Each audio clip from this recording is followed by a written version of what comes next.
You watched the game last night? No. Oh, you don't watch All-Star games either, right? You only watch real when there's real competitiveness going on. Is that what it is? You don't watch All-Star games? I get it. What did Coach say in the chat? He was still working. I don't know if he was coming. Okay. All right. I don't know if he was coming. He might come still. He's finna get ready to have his surgery. Coach? Yeah. About to have his surgery. You're making me feel like I need to go and get down to the surgery team, man. You got what kind of surgery you need? I don't need no surgery. I think I need something for my hip. My hip been kind of like, I don't know. Need to start stretching in the morning when I get up, man. You over there making stuff up? Yeah, it's making shit up right now. my pinky toe hurt. That's the cold part, bro. When you get a certain age and your check engine light come on and it never go off no more. Never go I'm off. used to my check engine light coming on and then it go off. This whole stay on. Check engine light stand on, and I gotta always watch what I'm doing in the car. And I gotta pay attention to a bunch of stuff. I ain't into that. Nah. And sometimes you get the check engine light on, you be like, yo, listen, man, I'd go a little bit longer before I go, you know what I'm saying, take it over there and get it turned off. All right. But yeah, though, man. Now that I watched the highlights of the All-Star game. It was all right. Yeah, man, what's the name? Quad, like he might really be back. I told everybody. Nigga had 31 points in 12 minutes, B. But Wemby, that boy different.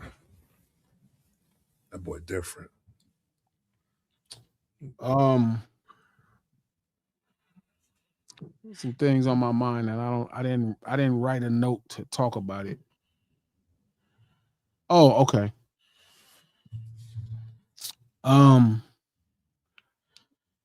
What's the homegirl? What's the G homegirl? That's with Busta Rhymes. From back in the days? Yeah, that rhyme. Rod Digger. Shout out to Rod Digger. Feel me? She's an actress too. I saw her in the movie. What was it? 13 Doors, or what was it called? Mm-hmm. Or I forgot what the name of the movie was. She was really dope in there.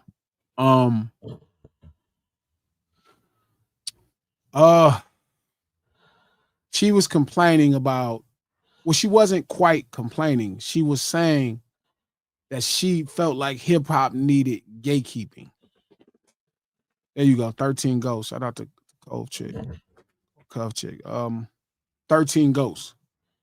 And she was saying that how like we started rock and roll, but yet they gatekeeping us out of it. And country music, how they gatekeeping us out of it, even though, you know, we inspire one and the other one we flat out started. And a buddy of mine, shout out to P from the Bay Area, good brother.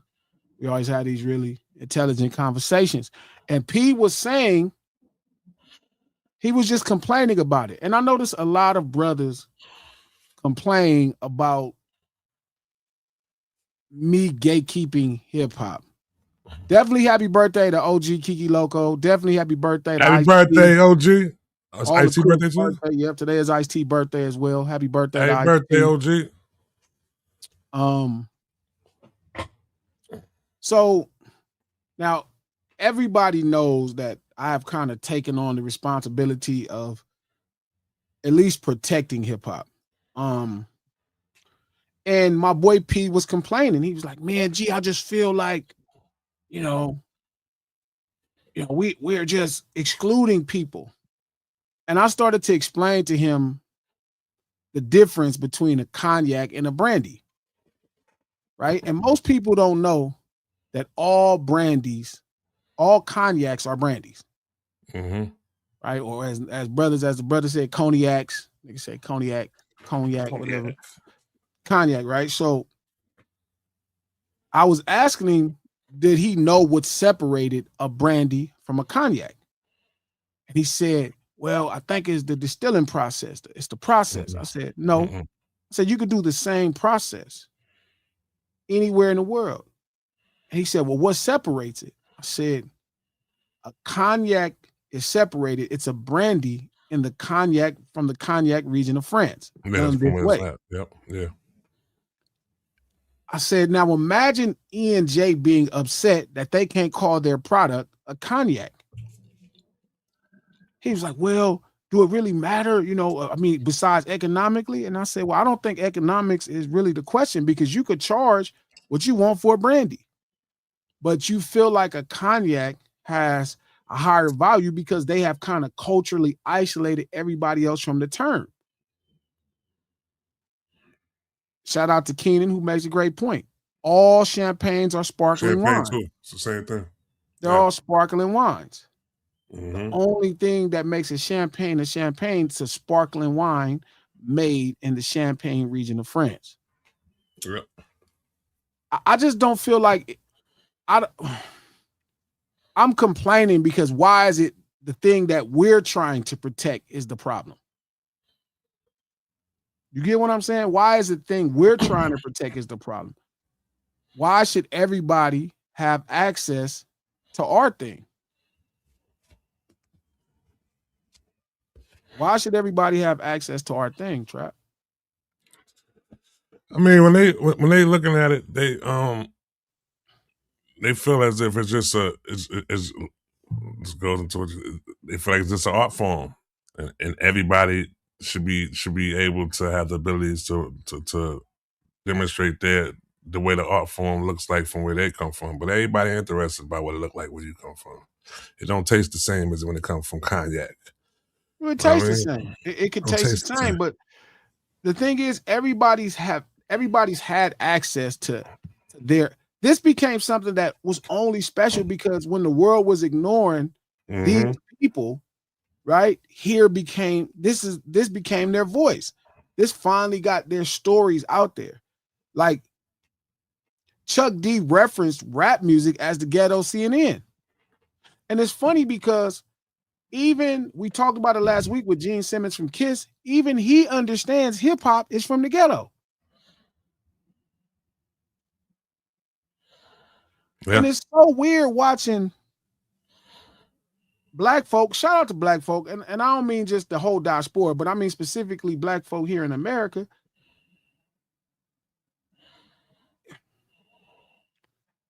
Somehow street being attached to this one thing becomes a problem.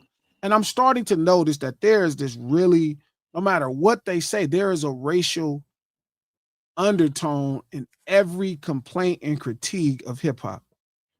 It's like a racial undertone, right? Like, where's the people protesting the fact that they opened the Mob Museum in Vegas? Those guys are street. Like, all of a sudden, people mad that hip hop, again, back to that same conversation with Sahai.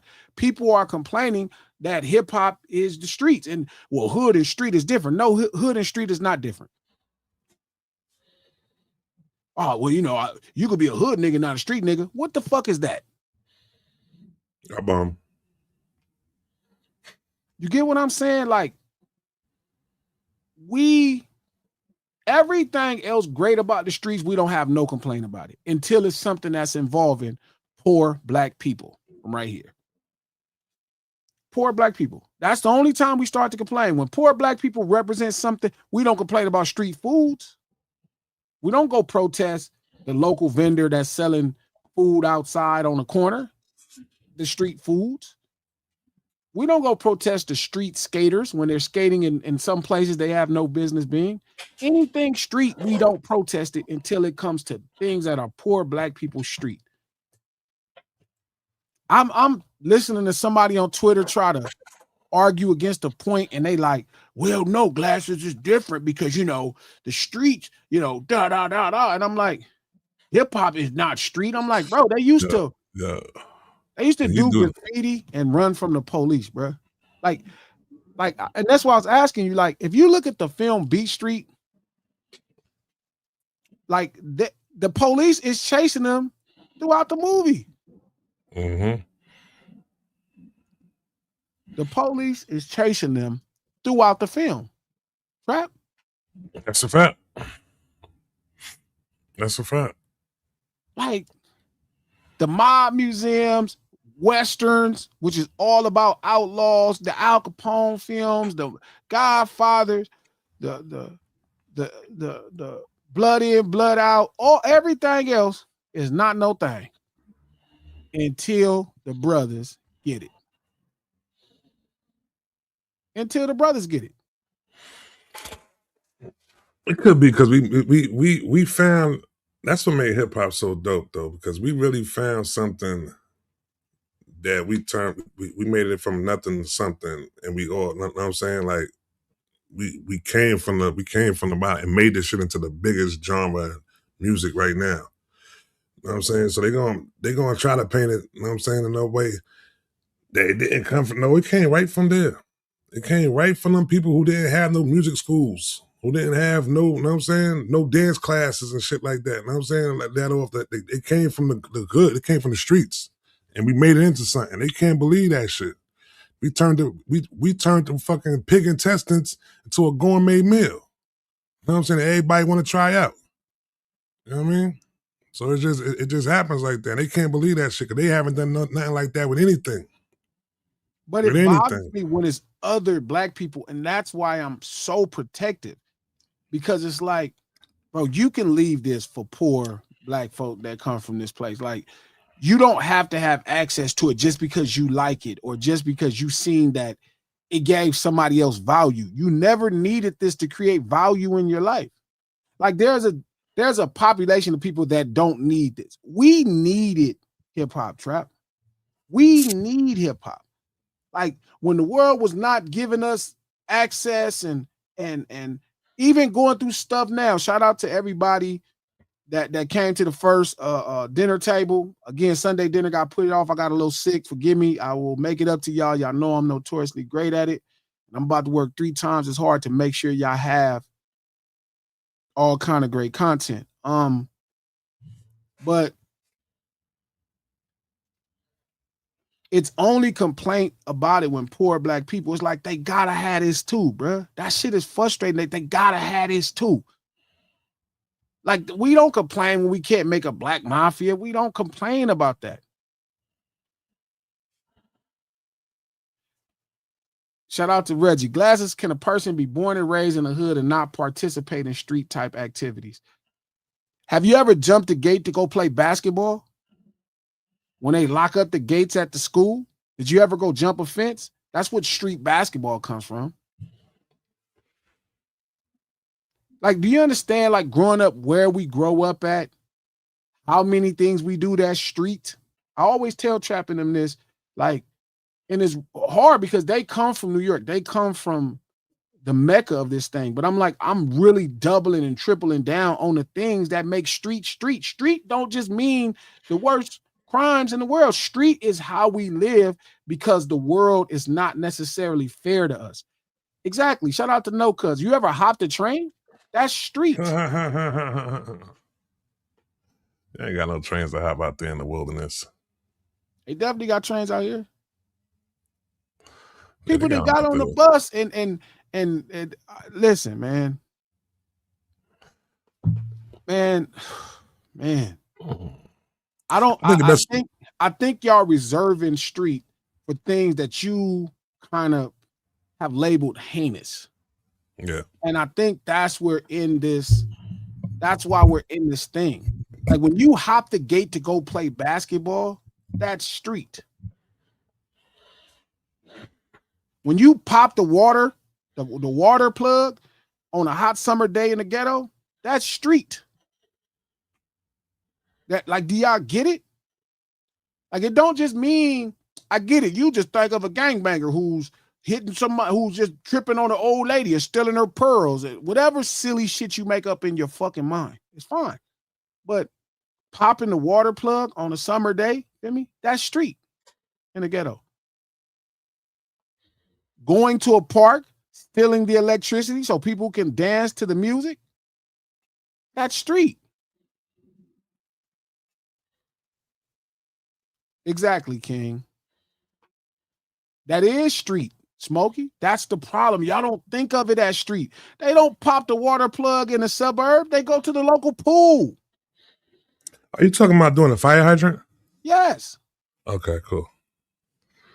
All right, yeah, that's some street shit. You just don't see it that way. The candy house is street. Candy lady. We did have the candy lady. We had a candy lady. Listen, street is criminal shit. But see there, and this is kind of the thing I used to shout out to everybody that's an original at the table, at the Last Supper table that we call the lunch table. Shout out to all the originals. I've been telling y'all this for years, bro. Y'all don't hear me when I'm saying this. Black people in America have turned to fucking white people because now they so worried about crime. Oh, the crime, the system says it's wrong. You niggas would have not been reading. Like, do y'all understand? Like, y'all don't get it.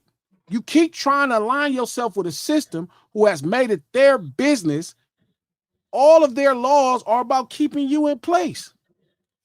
Now, I'm not saying, listen, real crime for us is what's right or wrong. Right or wrong. Shout out to Ray Like the Sun. Crime is a social construct. Facts. I get it. Some of y'all have done better. You're like, breaking the law. The white man law. He can't get off the plantation. Just gotta wait and live your life. No.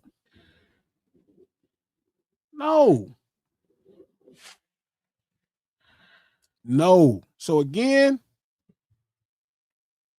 I get it.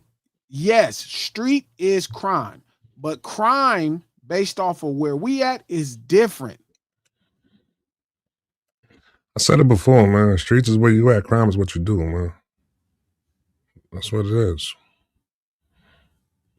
That's the easiest way to say it. Exactly, Ray Like the Sun. Like, I can't get y'all. Wrong is still in the old lady purse. People in the neighborhood to trip on you for that. That's wrong. There's right and wrong. I'm anti-wrong, but I'm not pro-crime. I'm not anti-crime. Crime is all subjective based on what the law says. I don't care what the law says. I hold a D-boy in the same facet that I hold the person that own a bar. The way y'all see the local bar, your local dive, that's how I see the local D-boy.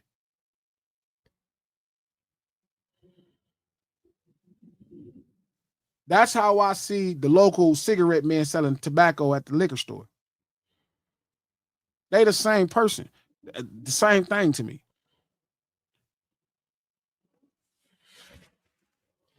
No Sillas Live, the lunch hour, every Monday, Wednesday, and Friday, right here, noon, Pacific Standard Time. 3 p.m. if you're on the East Coast time. We're going to try to get you through your lunch break. Do me a solid. Click that like button real quick, real fast. Double tap that screen. Like this on YouTube. If you're on Twitter, retweet this link. If you're on Facebook, share this post. We do this stream to support the No Ceilings podcast. Fresh episode dropping tomorrow to celebrate the 8th anniversary of Nip Hussle's victory lap. I had Mike and Keys and DJ Head in the studio, and it was a really dope conversation. iHeart lost the footage, which breaks my heart. But, we can't cry about spilled milk. But we got the audio, and I got the audio up. It goes live first thing in the morning.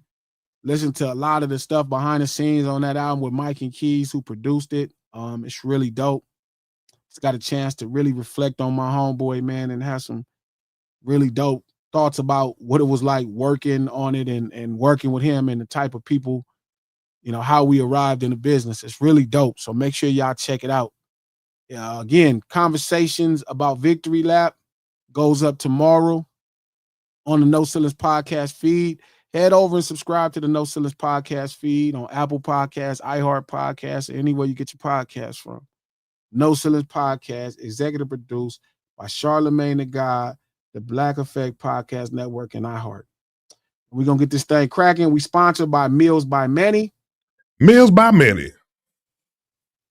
I know it's the lunch break. Maybe you didn't make a good lunch. You probably went to McDonald's. You probably went to Burger King, got some of that crap.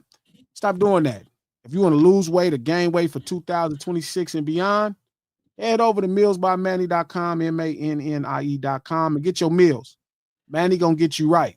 Good fire seasoning. In case you want to cook it yourself, Manny got that too for you. So head over to our official sponsor, Meals by Manny, MANNIE.com. Make sure y'all hit King Cash App if y'all got a minute. King is still rehabbing. It's gonna be a long process back. I don't know what he's gonna do with the money. Maybe he'll just buy some nudie magazines or something, but y'all look out for King. You know what I'm saying? Nudie magazines. God. I don't know what he gonna do, bro. He might be on his phone. I don't know. But y'all look out for King. Get him my iPhone. That's what I need to do. I need to get him back on this Sony lot, so I need him to get healthy soon. I need him. You know what I'm saying? So we got to get that man healthy. Again, happy birthday to Ice-T. Happy birthday to my OG homie Kiki Loco. I'm gonna get this thing cracking. So during the battle or after the battle, it was a lot of rhetoric about Kendrick putting people on. I remember that. It was people was trying to convince me how many people Drake put on, and it was, oh, Drake put on this many people. And I'm like, Drake really didn't put on anybody. That's not to say Drake hasn't done a record with people, but that's not putting them on. He put a couple people on. No, not one person. Put The Weeknd on. No, he didn't. Yes, he did. No. I ain't know about The Weeknd before Drake. On because you feature somebody talented on your thing. You put somebody on when you make it their business, when you make it your business for the world to discover them. I didn't know about The Weeknd before Drake. That doesn't mean you put them on. Just because you discover something from somebody don't mean you give them love. All right, go ahead. All right, you don't put people on. All right. And I remember there was a bunch of stuff people saying that. And I just want people to notice what Kendrick is doing with Baby King. His cousin. Who else put their cousin on like that? I don't know. I don't know too many family ties. I'm sure all these rappers have cousins. I don't know too many family ties. I don't know. I'm sure rappers have cousins. It is awesome what he's doing though. That's all. We can say that. The way he's doing it though too is super fly. That's what I'm saying. He's making it his business for his audience and people that follow him to see who Keem is. Yeah. That's because he's dope. That's because Keem is dope. Because once he throws in the rock, it's like Keem is able to just hit him with a 360 windmill. You know what I'm saying? On the baseline. Like, because Keem is dope. Like, that whole footage they put out, though, that little short documentary they put out, that shit is fire. Think about it, right? You in the prime, you already did this on your first project. Right? But then you double back and you really doubling down like, nah, let me stand next to you. Let me participate. Let me be all in the mix hard so people can see you. Right? And it's something like Drake did for Party, right? To some degree. And then kind of like, but even not as much with force. Like he's forcefully, like Keem got his own talent, but he's forcefully making it his business for us to discover Keem or people who never heard of Keem to discover Keem. Like that, the job he's doing is dope. Shout out to everybody who's seen the documentary, the mini doc. That shit is dope, bro. Dope, super dope. Giving them a story too. Telling the story about him. It's super dope. Shout out to Fatima Carlisle, makes a great point. What Kendrick is doing with Baby Keem is how J. Cole should have handled JID. I didn't want to say nothing. I never liked the way he handled the JID shit. I feel like JID was so dope, but then at the same time, I feel like he did I don't know. I think he did a good artist development, but at the same time, he didn't do like everything I feel like JID got, he got on his own. Wasn't within like. I mean, I think Cole helped him, but do you feel like Cole is helping JID the way Kendrick is putting on for Keem? No, because Kendrick is doing it to a way where Kim is going to still be going even without. Because what happens is some people, if you stand next to somebody, it's like who are they when you're not standing next to them? You know what I'm saying? I think the way that Kendrick is doing it though, Kim is going to be somebody when Kendrick is not. Even all right, Kendrick is on the first single and all that though, but even without that, they still going to be checking for him though. Then again, I'm thinking about it. I don't know. Cole might have did good when it came up because JID Do you done feel like blossomed. you've seen the same thing with JID and Cole as Keem and Kendrick?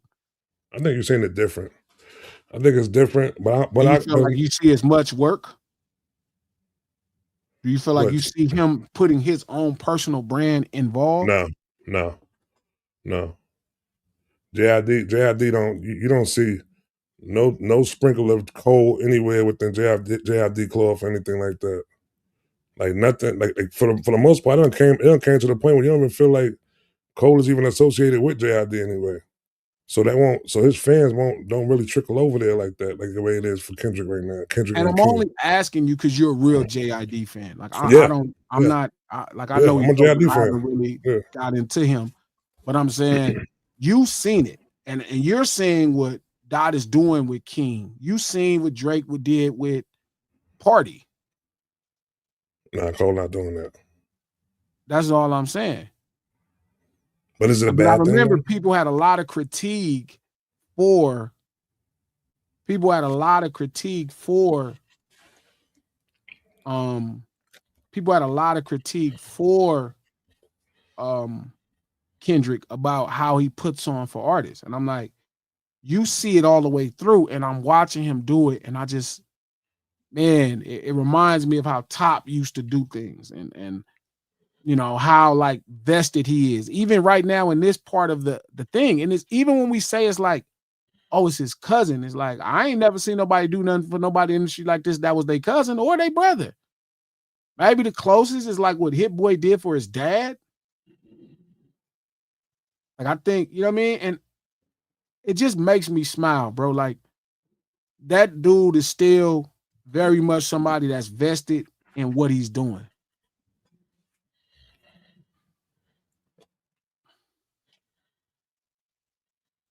I saw that too, 2-6. Shout out to Lefty. I know Problem The new song? Morton is really working on it. Yeah, it's dope. Yeah, I heard the new song. It's dope. Yeah, they 2-6 working in there? on it. What up, Yeah, that's 2-6? 2-6. Yeah, I like it a lot. What's crazy is, again, a buddy of mine's put Lefty on, right? A guy that came up through our university, my homeboy Solis. He run the label that Lefty is signed to. It's one of my Korean partners. He a cold low, so it's my boy. You know what I mean? And he always tell people, man, Glasses put me on and shit. But he was somebody that I just educated. And he was hella dope. So I'm really proud of Soulless. Like I'm happy for Lefty because he one of them dudes that's, you know, in the streets and here hip hop hip hop go again trying to save somebody from the streets life. You know what I mean? Because trust me, hip hop may save Lefty's life because without hip hop, Lefty will probably be in a lot of trouble, bro. Lefty could be in prison for life. Lefty could, you know, die. Like this may save Lefty's life, like it saved my life. That's also why I protect hip hop that way, Trap. That's why I protect it that way. But I just want to make sure we revisited that because everybody made it like a big deal when I kept saying, like, I think Kendrick does a really great job of putting people on when he's going to put somebody on. But I think also he doesn't take the task lightly. So he's not signing a bunch of artists. You know what I'm saying? Like he's focused on what he's doing, and I think that's amazing. Maz, what up? What happened? No, go ahead. You think he could possibly, at one point? 'Cause I know. Like last week, you were saying a couple weeks ago, you were saying the opportunity that game missed out on at one point. Hell yeah, Chuck. But yeah, Chuck had that opportunity with all of us. Mm-hmm. Yeah. You know what I mean? But I think Chuck was really born to be a rapper. Yeah. And I don't know if he ever got into the concept of being like into the business to that degree, outside of being in the business of himself. And sometimes you just got to accept people are like that. Like I wish Roddy would do the same thing right now. Like I think it's some really talented people from the Wilmington Arms, from Park Village, Compton Crip, that he could form a group with and really position himself better culturally and also contribute to the rise of that neighborhood. But it takes a lot of selflessness to be in hip hop. That's why I always say hip hop is the movement of we. You know what I mean? It's us. You know what I mean? It's an experience of this niche group of people from this street urban cultural lifestyle and background, where Jay-Z is the quintessential D-boy and Snoop is the quintessential Crip and Cube is the quintessential street nigga that was thugging and Chuck D and them is the guys that was in the streets into the politics. And you know, you always have that thing. So I just I don't know if it's for everybody, but I'm really proud at the job that and you can't blame every rapper. Like I know it's easy. Like I hear people ask me if certain people are jealous. I'm like, I just don't think that business is into everybody. I don't think people want to be executives. I just don't think it's in people. I mean, some people don't want somebody else to work their spot. They want to work their spot their whole life. You know what I mean? They don't want nobody else working their spot. I came up under some cold D-boys that they wanted somebody else to work their spot. And then Chuck wants to work his own spot. You know what I mean? So I don't think it's nothing to take personal. You know what I mean? But I think they are missing out on some, you know, some Opportunities. not just making money, but like But just saying, being able to put somebody else on. pouring back into the community, you know, Yeah. giving somebody else the chance, because a lot of people get mad, like nobody gave me the chance. But that's why it's like when you see somebody raise their kid and then they be a crappy dad like they dad, or you see the men who decide like, no, I'm gonna be a way better father than my dad was. You know what I mean? So I think it's up to us to keep pouring back into each other and giving each other opportunities, even if nobody gave us an opportunity. That's my opinion, but you know, whatever is whatever. Do you see that Vlad tweet over the weekend? Yo, so right, how I just get a phone call, right? Right, when you were doing the monologue, when you was doing the Manny and everything, I got a phone call. Yo, Trap, you know we got to open up a room about what Vlad said. Yeah. So this is the thing.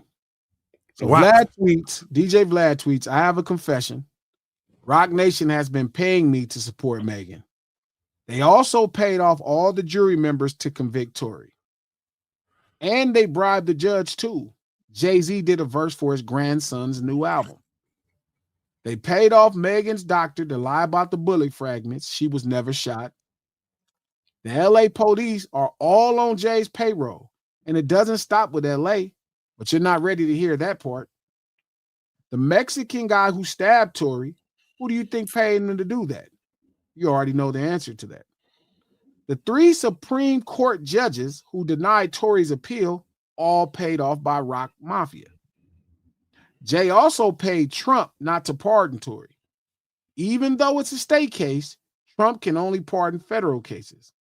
But knowing Trump likes to bend the rules, Jay wasn't taking any chances. I can't keep these lies secret anymore. If this is my last tweet, you know who silenced me. There's clear satire, right? Like the satire is obvious. It's overtly obvious. The fact that that tweet has 13 million views, it has 6,300 comments, 23,000 retweets, and 110,000 likes. Crazy. When is he gonna come out and say he was joking? Why the fuck would he have to come out and say he was joking? Because there's some idiots that think this nigga shit is real.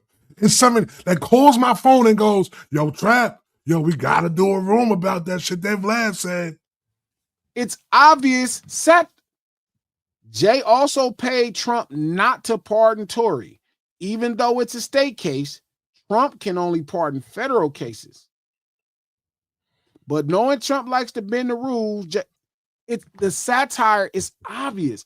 Like, people cannot be this ridiculous. They are. Like, why does he need to come out and say that's satire? I bet you Hulk calling him like, yo, bro. Sherry, how could you think that's serious, Sherry? Who said they think it's serious? Somebody in the chat they think it's serious? Bro, like, what is going Sherry, on? come on, bro? Sherry. Yo, Sherry, listen, I got a bridge You in better Brooklyn. be playing, Sherry. I got a bridge in Brooklyn, Sherry. Give it to you for a good price. Like, it was intended to be satire. Holla at me, Sherry. It's If going you fast. believe that, you should be ashamed of yourself. It's going fast. It's obvious satire. It's obvious. Shout out to Retha. That's true. I do have faith in people, and it's starting to really bite me in the ass. Salads used to always tell me this. They like, Glasses, you have way too much satire. I mean, you have too much, faith in humanity.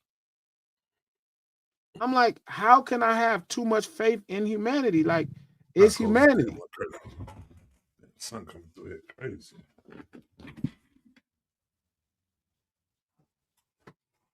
Bruh, how do you not know?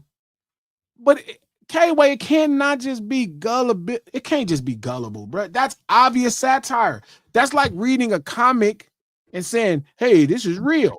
Like, who reads the comic and be like, this is real?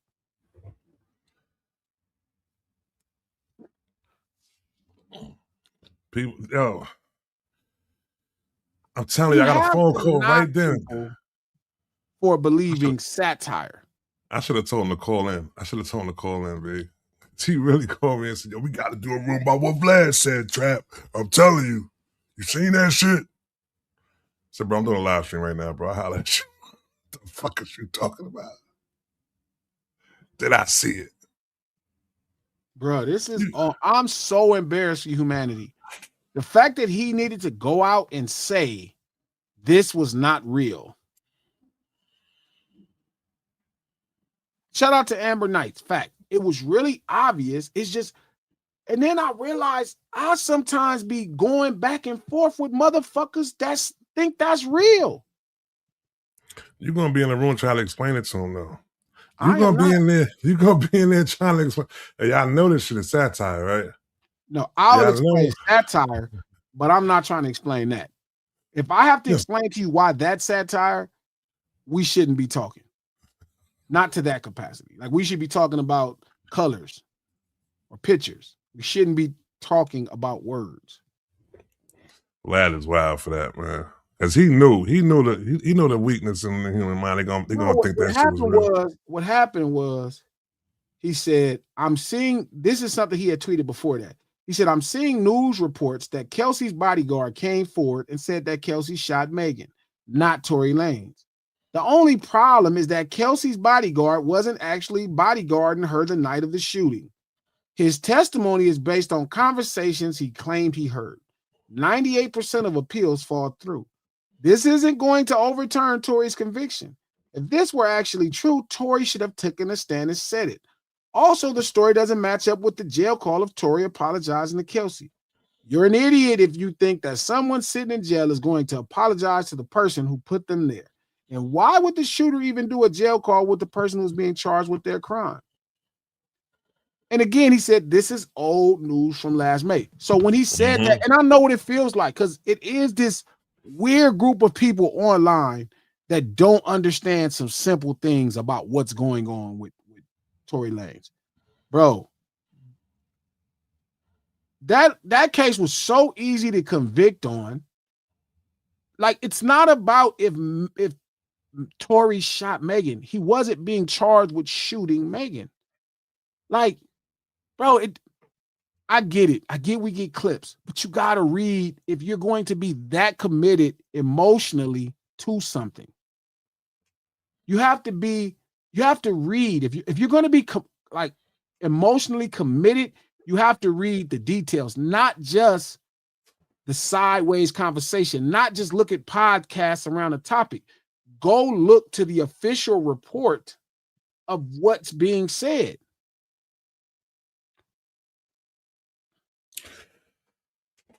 All right. Well, it is in a way that I do think that it's some truth to it. Like we not getting a full Trap, aspect please. of it. Please, I Trap, please. mean, I Please. do, Trap, you grown, Trap. I do. Grown, Trap. You like you're guarding, you are guiding other young people's lives. Please grow up. Please. So you don't think there could actually be any type of truth to that at all? No. Why would it be truth to that? So do you believe? All right. So do you believe that he got the gun and said "dance, bitch" and shot at her foot? That's not how. You think it went down like that? Is y'all will be so anti-crime and don't understand how crimes work, right? Or how the justice system works. But y'all be like anti-crime. They didn't charge him and say, "Hey, he said, damn, bitch," and shot her foot. That's not what. That's what she said, though. That's what she said. He said that's not what he's charged with. But she said that, though. Who the fuck cares? What is he charged with? Let me get to it real quick. So now, if she can say that he said that right there, do you think that's true or not? I'm telling you, I'm not worried about what's true. That's not the point. All right. But then what I'm saying is this, though. If that's not true, then what else could be allowed? It's not about what's not true or what's true. That's not the point. The point is, what is he in jail for? What is his charges? The fact he had a pink gun? The gun wasn't pink. Did you not go look at the gun, or you just heard that on a fucking YouTube? I heard it was pink. Trap, we grown, man. We grown, bro. You can go look it up, bro. I'm gonna look it up. Go look it up, bro. I'll look it up. Bro. This is crazy, bro. Like you don't have to take rhetoric that guides you into a position. You can go look at the actual charges. He was. I believe Tory. I believe Tory. I don't care what I believe Tory. Tory didn't tell a story. I believe whatever the story is coming out now from his team. I do. Why? Because it sound believable. Sound more believable than dance, bitch. Think it's Harlem Nights. She Della Reese now. He quick. Get the fuck out of here. Hello. Who's that, Sherry? Who am I speaking with? Sherry. Hey, I'm a fan. My name is Sherry. What's up, Trap? What's up, Glasses? How y'all doing? What up, Sherry? Can y'all hear me? Yes, we can hear you, Sherry. Go ahead. Please speak your mind. Sorry, because I'm watching it from TV too. So I just wanted to say something real quick. With Vlad, for people like myself who always thought he was a Fed, this makes him look more Fed-like. Because with all the files being dropped, and especially the way they dropped Jay-Z's name in the files, and we kind of brushed it under the rug, and we ain't paying attention to Jay-Z because it's bigger fish to fry. She went to Epstein? Why would he do something like that to make us focus on Jay-Z again? I didn't think it was a joke until now. So you think Vlad... Sherry, I can't. Sherry, I'm serious. I didn't think it was for real until Trap said it right now. I thought it was real. I was like, why would he incriminate a judge? Got a bridge in Brooklyn, Sherry. Trap says he has a bridge in Brooklyn. For sale, get it for a good price. For who? Him and his immigrant friends? Who's this bridge for? I mean. Okay, Sherry. If you want to buy it. I'll call you later. Okay. Wow, immigrant friends is crazy. They're Puerto Rican, Sherry. That's America. My people, my people, my people. My people, my people, my people. My people. Oh, there they go. There they go. You call for them. Kai, what's the deal? What's good? Let me turn my TV down. Say that one more time. We turn my TV down. You know we over here watching TV and shit. Yeah. It's weird as fuck. I'm just now hearing about it, but Vlad, he on some weird shit too, though. He's just like a slave owner, and she's like making money off of her culture and all that shit. You know what I mean? But I don't think that this is the time to kind of focus on something that was satire, that was clear satire, and people. I'm really scared, Kai. I'm legit Scared. Not you, scared. You're the hardest gangster I know on TV. Not you. No, like I'm not scared for my people. I'm scared for society as a whole, bro.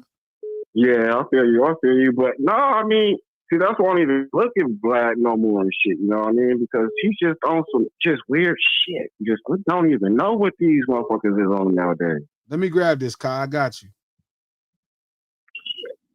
Good afternoon. Hello? What's up with you, Glasses, man? This is Ro from Houston, man. I just called in and say, man, Trap, you wrong for that shit, bro. Wrong Ain't for no what? way you can be agreeing with that, man.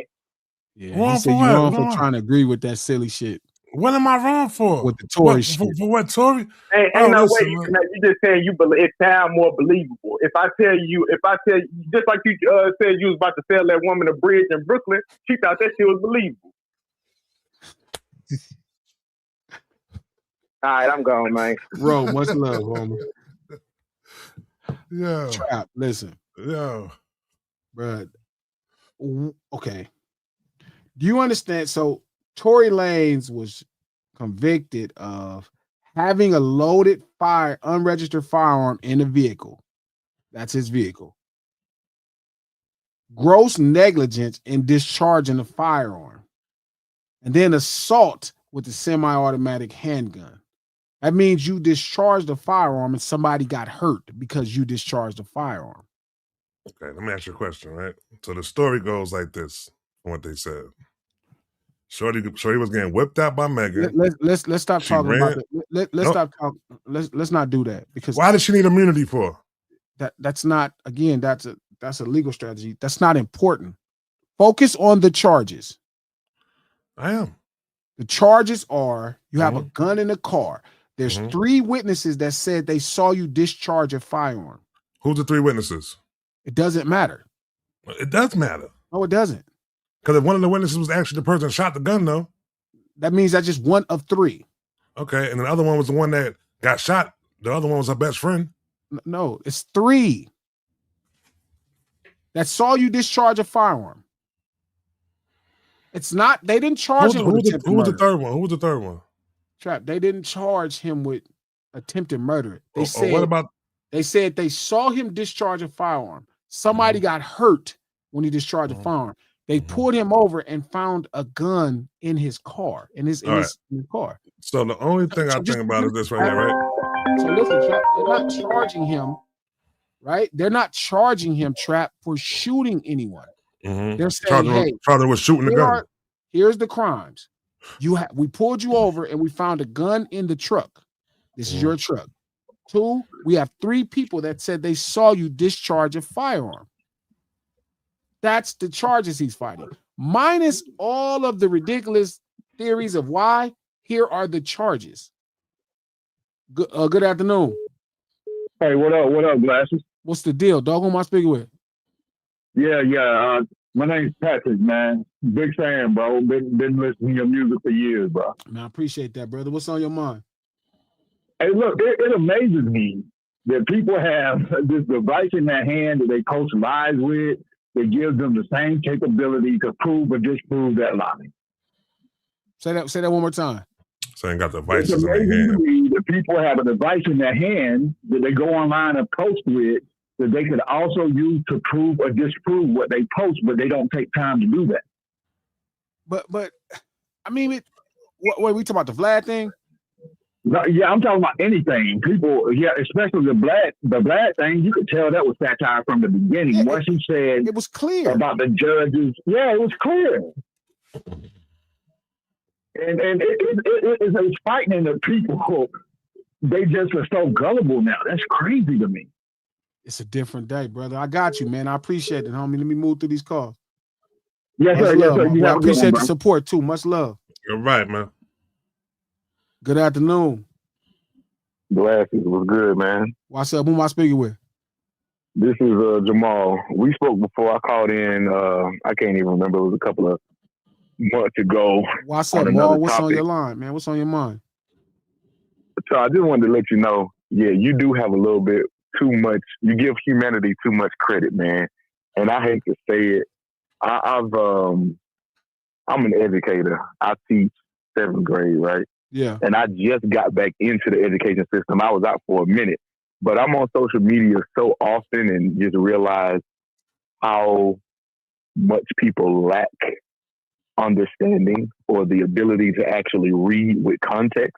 Like, people know how to sound the words out and they know how to, literally read, but they cannot comprehend, man. And when I read the Vlad stuff this morning, because I woke up to it, I was like, what's going on? Everybody is tripping about Vlad. What did Vlad do? And there was a bunch of KD stuff. I was like, what is going on? So I looked at and I read the tweet and I started laughing. As soon as he got to like the third tweet, I was like, well, clearly he's being overtly obvious that this is a joke. Yes. Right? You don't have to put LOL, young people, for it to be a joke. There are certain things that you can put in the context of the writing that is humorous, but that is not displayed, man. Like, people cannot get that. And I think a lot of it is tied to the fact that we are so much on our phones and on the computer that when we actually, when you speak, you can detach a lot of things from tone. Like, your tonality will say, okay, this is supposed to be humorous or this is supposed to be sarcastic. It gets away from it when it's written, but there's still some indicators in there that we are supposed to learn in school, but it's just not happening anymore. And there's a lot of research going on about Gen Z and Gen Alpha, and even some of the younger millennials not having the capability, or a lot of them not having the capability to like actually comprehend reading comprehension. It's very sad, man. And I'm taking it upon myself to get back into school. I thought I'd never go back because I love the students, but I didn't like the political aspect of it. But I was like, I can't sit on the sideline knowing that I know how to reach people and not do anything about it, because I can't be on social media complaining about how stupid people are and not do nothing about it. I am so legit. I get with you. Let me take another phone call. I'll talk about it right now. I got you. Much love. Good afternoon. Shout out to Glasses and Trap.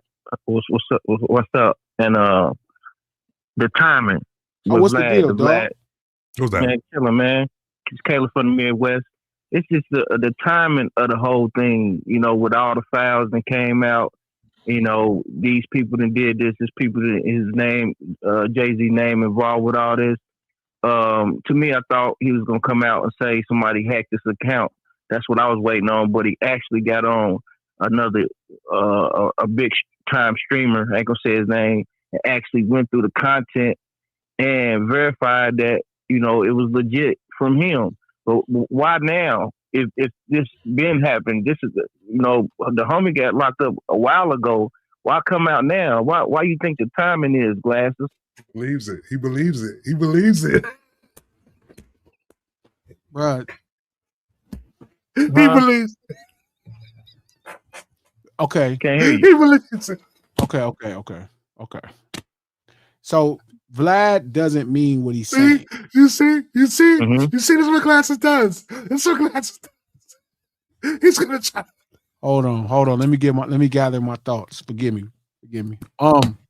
So what Vlad is doing is satire, right? He's saying that because a report that came out where Kelsey's bodyguard said what happened, right? Even though Kelsey's bodyguard wasn't there. And he said the fact that y'all feel like, Vlad is seeing all the reports and saying the fact that y'all think Tory, right?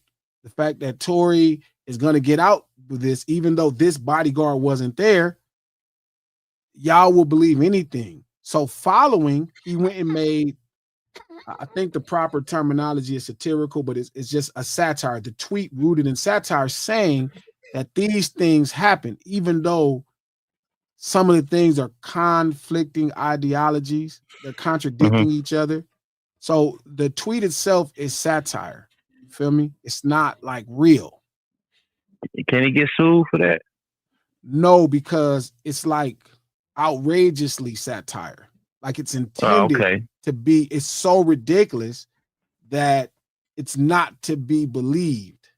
So the fact that they think people believed it is really like bad. Yeah, sad. It's not intended to be believed. Good faith. Right. I got you. And it's sad that people actually believe it, but people on YouTube, people, that's how people make their money. They take stuff and make something out of it. So whoever running the content, people just making money too. I don't think a lot of people really believe it, but you got some people that believe it. But it is what it is. I just think the timing. I thought the timing with the files, these people that did that, I thought that's probably was kind of incorporated with the whole thing. That's all I wanted. Glasses and My trap. man, I appreciate you. Okay. Brother. All right, man. Yes, sir. You too. Yep. Yo, how did he just mix the Epstein files with this fucking?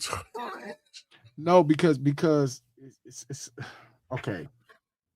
So the Epstein files are way more complex than they seem. So you have this general population of people that is way too vested in something that obviously the government is not really going to allow any nuance, or it's not going to lead to anything criminal. So it's like almost like a consistent soap opera, like the lady that's missing. It's like a consistent soap opera. It's not something that people really care about to me. But back to the Tory Megan thing, Trap, like it's not a side thing to believe in, right? It's just as simple as like, here are the charges, here it is. Now, taking sides in it is irrelevant. You know what I mean? That's not important. Like the charges were easy. So it's not about whether I believe Megan or Tory. Obviously, I get what you're saying. You're saying that he got convicted of the charges that he was charged with. You know what I'm saying?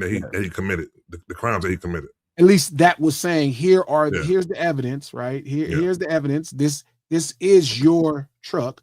There is a gun in your truck, right? Here is 3 people saying you discharged a firearm. And here is a lady who got hurt because somebody discharged a firearm. Now, let me ask you a question. If Tory would have gotten on the stand and said the story that he's claiming happened, he's never claimed that story. He never claimed nothing, right? He never got it. Yeah. He never said it even in secrecy. He never said it ever publicly. Like, so we just assuming that's what happened. We just putting it together ourselves. So America is a victim of a really great PR. Like the PR around Tory's team and his camp, shout out to my homegirl Madi, is top tier. He's never said anything. He's saying the bare minimum. But again, if his approach in court is, hey, why would he not just say, hey, this lady did it? Because man, you know what? I think that's where he fucking up at. He playing it toward the street rules. So then how would he be? So he couldn't be playing in the street rules if all this stuff is happening. So why would he not just get? If he's motivating his attorney to say all of these things are happening, you're not playing into the street rules. No, because when it comes down to it, you're supposed to let the Lord figure out the case on their own. You know what I'm saying? Without you being there giving any type of evidence. If you are a street guy. Yeah, that's what I'm saying. So then he's playing as if he's a street guy. How? By not giving his statement of what really happened. But that wouldn't be playing as a street guy. What you mean? It's not playing as a street guy. So what would you think the reason of why he wouldn't give a statement though? What happened? To be a snitch, right? It means that you have to be committing a crime. And then to give a statement, if you didn't commit no crime. To absolve yourself of responsibility, right? You're saying someone else committed a crime. All right. So we couldn't be a snitch in this situation. So now if he was to sit there and go, yo, listen, this is what happened. She was fighting her. She was getting the best of her. She went to the back, got the gun out the back. You know what I'm saying? And then discharged the gun. I smacked the gun out of her hand like that. If he describes all that right there and puts this girl in trouble with the, you was the one doing, what would that be looked upon as? Again, how looked upon? How do you think it's looked upon now? He looked upon like he tried to let the Lord decide his fate. I mean, let the Lord decide his fate. So at that point, let them prove the case instead of me giving them instead of me voluntarily giving them some information to solve their case for them. Let me give them they shit. They can prove their own case again. That's what you got to do. You got to do that. You got to do that sometimes. I know niggas who went up when they wasn't the one who actually did the shooting, but they get locked up for the shooting. They know who did the shooting, but I'm not gonna say nothing. I'm not gonna say nothing. I'm gonna let it go. Do you think Tory's a street guy? No, but I think he played it as if he was a street guy, though. What does he play like a street guy? No. I said he played this situation as if he was a street guy. Do you think he's a street guy? Is that what you get? I think he's playing by the rules of street guys. He might not be a street guy, though, but he's playing by the rules of street guys. So then why would he play by the rules? I don't know. You got to ask him that. Or maybe you're just making it up. No, I'm not making that up. Well, then how are you saying he's playing by the rules of the street? Because he never got on the stand. He never tried to. What other type of people don't get on the stand? Mm-hmm. People usually guilty of crimes. I'm just saying. I think him giving out any information would have been incriminating somebody else on the crime. It's something he didn't want to do. Why not? Because you don't help the Lord within solving the crime. Why, if you're not, leave it up to the Lord to solve their own crime. If you're not street, I think a civilian would even do that though, B. No, a civilian would tell the police on you, "Are you crazy, Trap?" They would be like, "No, this person did it. Are you crazy?" Of course. Well, I think that's what it come down to with Tory though. So you don't. I think in Tory's mind was yo. You don't listen, care I'm that not you gonna keep making stuff up, or like you keep making stuff up. I'm not making nothing up, bro. And I'll tell you off of here when we get off of here. I'm not making nothing up. That's not what I'm Trap. I'm saying if you know he's not a street guy, and I know he's not a street guy, but then you say he might think he's a street guy. But he might think he's a street guy. No matter what we think, no matter what neither one of us think. He might look at himself as like that. He don't want to go out like that. You know what he never did? What? He never said I was a street guy. He did live by. He did a couple little street things. Like what? He did a couple little street things. Like what? He got in street fights. He got into a fight, Trap. He got in street fights. Fights in the street, not in the ring. Trap, just listen, brother. This is really simple. Like, he's not being charged for that. I get it that the story that he's telling is so enamoring, and it's like something out of a soap opera. He's sleeping with this girl, and he's sleeping with both girls, and now she got jealous, and they start fighting, and the girl put out the gun and shot, and I don't know how she would get the gun in the car because she brought the gun to the club too, and then they got it in the truck. I'm sure all of these things sound like really interesting story. I'm sure all this stuff sound like really interesting stories, brother. But one, if me and you both know he's not a street guy, and at this point he keeps making it his business, he keeps making it his business to keep bringing things up, right? Even if you believe that, right? If you believe, oh, you know what, he's just, he just don't want people to know, or he just want to look like then go do your time. That's the G thing to do. I'll just go do my time. It ain't like you got life. You just got 10 years. You'll be out in 5. Just do your time. How much time you got to do out of your time in California, in state? Probably 4 to 5 years. He would have got 18 months if he took the deal. He'd be home soon. So the street thing to do would be just do the time. Right? It's not life. You only do all that when you don't sit down. You don't sit down and do your time, B. That ain't how it go. You gotta work on getting. My people who did 15 years worked on getting out of jail every chance they got. They're not gonna sit there. You don't sit there and do your time, B. You don't play spades and watch football. No, you try to get the fuck up out of there. No matter which way you could do it, you get the fuck up out of there. Not really. No, that's really. Most people just on a 10-year bid. Most people just do the time. No, they don't. You say that low library, try to get the fuck up out of there. No, you're not. But you're not also trying to reverse charges. Yes, you do. But that's why you can do it, bro. So now, again, like one, y'all just gotta grow up, bro. Y'all not two. Y'all gotta stop getting into story world of silly shit. Right? Ain't You no just look story. at the See, obvious. you pushing this just narrative look like at the that, though, B. obvious. I could tell you right now that I know for that not for a fact, but I heard for some credible people that this shit is all true. What the fuck being said, B? Credible people like who? I'll tell you over here. Was they there? I ain't gotta tell you over here. I ain't gotta tell you. We know the people that was there. I'll tell you over here. I ain't gotta do that. I'm just saying, Trap, like, I don't know what's wrong with y'all. In which world do you not believe something simple? Like, this is simple. This is scary, bro. Between this and that Vlad tweet, I'm legitimately scared. But this is just as bad. Nah, it ain't just as bad. Y'all in y'all mind making up, oh man, well, he was sleeping with both of the girls. It ain't just as the bad. girl was pink. Just listen. And the girl was pink and nothing and dot. Like, this is obvious. So what about the neighbor? What about the dude who came out of his crib and said, "Yo, I seen two girls fighting. I seen the girl go to the back, grab the gun, and shoot the gun on. I seen the other dude hit it down to him." What about that neighbor dude? The neighbor dude said that. No, what are you talking that's about? not true. Go look. The dude from his Trap. house that seen the two people fighting said that. Trap. Stop. Those are posts. That's stuff that just like that was in the court. That was in the court. He said that, bro. Said in the court, bro.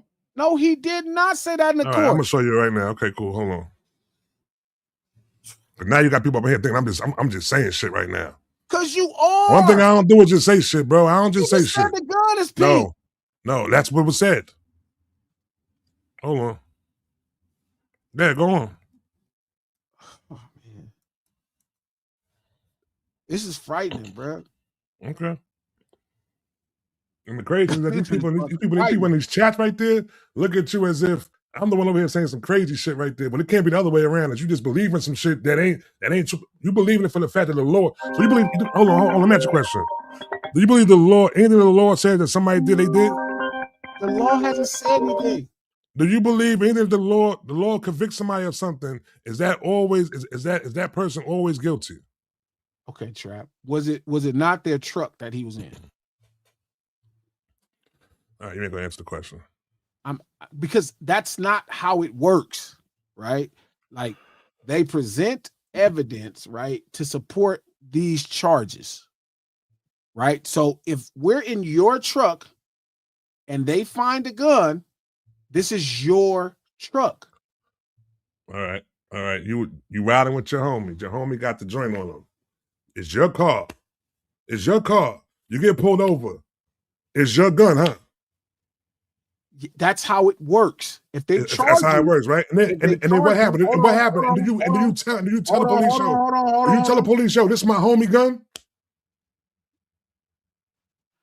But why would you make that up in your mind? I'm asking you, do you do that though? I'm asking you, why would you make that up in your mind? Make what up? Why would it be anybody else's gun? If your homie don't cop to the gun. Stop saying if your homie don't cop to a gun. I'm done with it, bro. I'm done with it, bro. Right? I see what you're doing now. I'm done with it. How am I doing anything? I'm done with it, bro. I'm done with it. I'm done. We good. We good. I don't know what the fuck is going on, bro. Vlad tweeting this shit is frightening.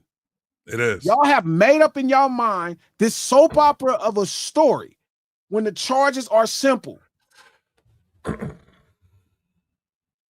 It's just, what it come down to though. If a person get told, if you are shown to be a liar on one thing, I put you as being a liar on everything. Straight like that. Trap, there's been a bunch of things you've been a liar on. Been a bunch of shit you've been a liar on. But Trap, wouldn't you be a liar? Who, me? Yeah, you've lied. On what? What I lie about? You've lied before. Not saying you No, lied. I haven't. You've lied. So you've never lied. Oh, no, not as a grown person. So you've never lied in your life.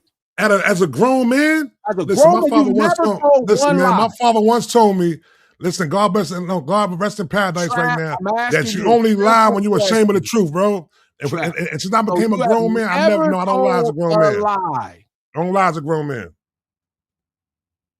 As a grown man, I don't lie. I don't.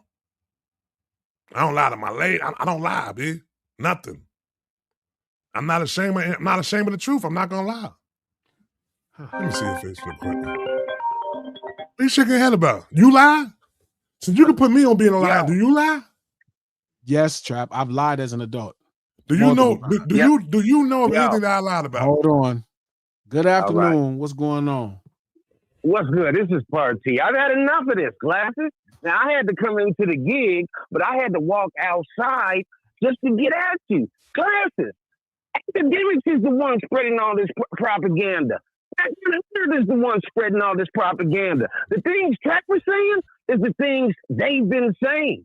And every other Tory stand that it gets involved in this as far as posting posts and pushing the propaganda. It's been a 2 or however long dude's been locked up. It's been a years-long propaganda campaign, putting all these theories and things and such out there. Academics sat down on the screen last night and did a 2-hour breakdown connecting Jay-Z to the ultimate Epstein file guy, Tory Lanez, Harvey Weinstein, and every other weirdo conspiracy that he feels like will throw dirt on Jay-Z's name or bring down Rock Nation. These are theories that are out there. Trap is not just making this up, dog. So, but you don't care. Party, my man. That's my man, Party. But y'all don't think as adults we have a responsibility to go look past something academics is saying. I don't believe it. But the problem is when you got one of the biggest people, because regardless of whether or not I like you personally, that's one of the biggest hip hop. It doesn't. But my question to you is, so when academic says something to you because he's popular, that's law? No, I don't believe it one bit. So then why would Trap regurgitate academics talking points to me? I did my own research. I might have missed that part, but I don't think Trap was trying to prove that. I think Trap, for the sake of conversation, and again, I could be wrong, was putting that out there, what is being said, or other sides of the coin that are being That's it, Party. About. Party know me. Party know me. I don't think Trap was regurgitating that. But the reality is, yes, it's a problem. I tell you constantly on a one-on-one, certain people are a problem. Yeah, but they're not the problem. And P, like, I'll be honest with you, bro. The problem is the niggas from within the culture that validate them. True. See, I agree. Listen, I just had this conversation. Somebody asked me about Snoopy Badass. And they said that I think Snoopy Badass was a cancer to the culture. And I said, no, because Snoopy's not a part of the culture. I said, the fucking problem, the cancer would be the homie Tone from Holly. Tone is the guy that invited him to claim Holly. See, it's the people that's with us that give other people that are not with us power. That's the trick. So even academics saying these things and Trap regurgitating these things without looking is his irresponsible nature. And I should be on his fucking head for spreading ridiculous shit because he's a fucking adult with children. So he should never come say Glasses that was Pink Gun without but being ignorant don't absolve you of lying, Trap. See, you think lying is about intention. It's not. It's when you're not telling the truth. So when you don't go look up the gun, when that fast I was able to look up the gun, when you said that, and you don't look up the gun that's in the files and witness to see the gun is not pink, you are the problem. You are the cancer, not act. It's when you, somebody that I should keep trust. staying on that one part. Hold on. You are somebody from the culture that I trust.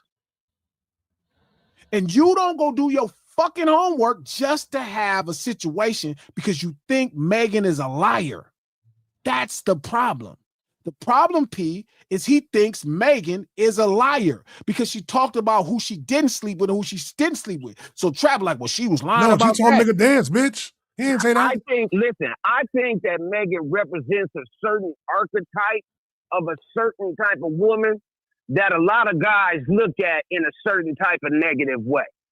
And I think there's guys that haven't been able to attain those type of women and they lust them. And then there's certain guys who have been burnt by these type of women. But I think she represents a type of woman and motherfuckers be projecting when they speak on her name. And that's not even me what she saying represents, whether or not P? You know what she represents? Black women. blonde. And that goes back At to the this end of the beginning day, conversation. Black women, black people. That's why we're in trouble now. So the fact that Trap would irresponsibly say the gun is pink publicly, Act is not the problem. Trap is the problem. Act All right, hear the color, that the color of the gun never came out in the court case. That's The color of the gun, none of the court documents have the color of the gun came Hey, out I in the checked court my case. piece. Glasses, I'm gonna call you when I get another break. No, they didn't. No, they didn't. They showed it in the courtroom, but they I never gotta put it go in the back court in. I'm document. gonna call you You when I can get watch another it, break. Trap. You can watch the case. I'm looking. Okay. All right, bro. The point I'm saying, Trap, is the fact that you would regurgitate the gun is pink without verifying that you are the problem, not him, not Act. Again, the color of the gun never came out. There's no pictures and no court documents. Trap, or they nothing. showed the gun in the court. Can you show it to case. me, please? Can you show it to me? They showed it in the court case, but no but files or anything has been shown of the color of the gun. My question to you, Trap, is so even if you believe that's true, why the fuck would you go around saying the gun is pink? Hold on. Like, do you understand how irresponsible that could be to like a black person, bro, that you're doing that? Doing what? That you would just spread that lie. That's a lie. You just told a lie right now. 1 second. Intentions don't determine lies. 1 second. 1 second.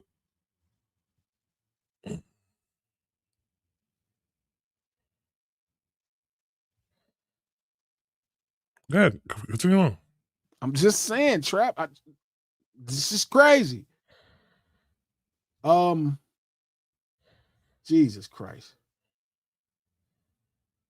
Did you see the LaRussell? I know you're not doing the research while we're doing the stream. Listen, bro. Listen, you call me a liar. You call me a liar. I ain't no liar. I'm just saying. We do it later. Go ahead. We'll do it later. I didn't call you a liar. I said you lied. You called me a liar. No, I said you lied. It's not me lied. calling you a liar. You lied is what? So what would that make me then? Lied. What would that make me then? Listen, every person if I lied, what would that make me? Okay, so if you lie and in your definition, you are a liar, then you're a liar. And by your definition. To me, you just told a lie. And then that makes me a liar.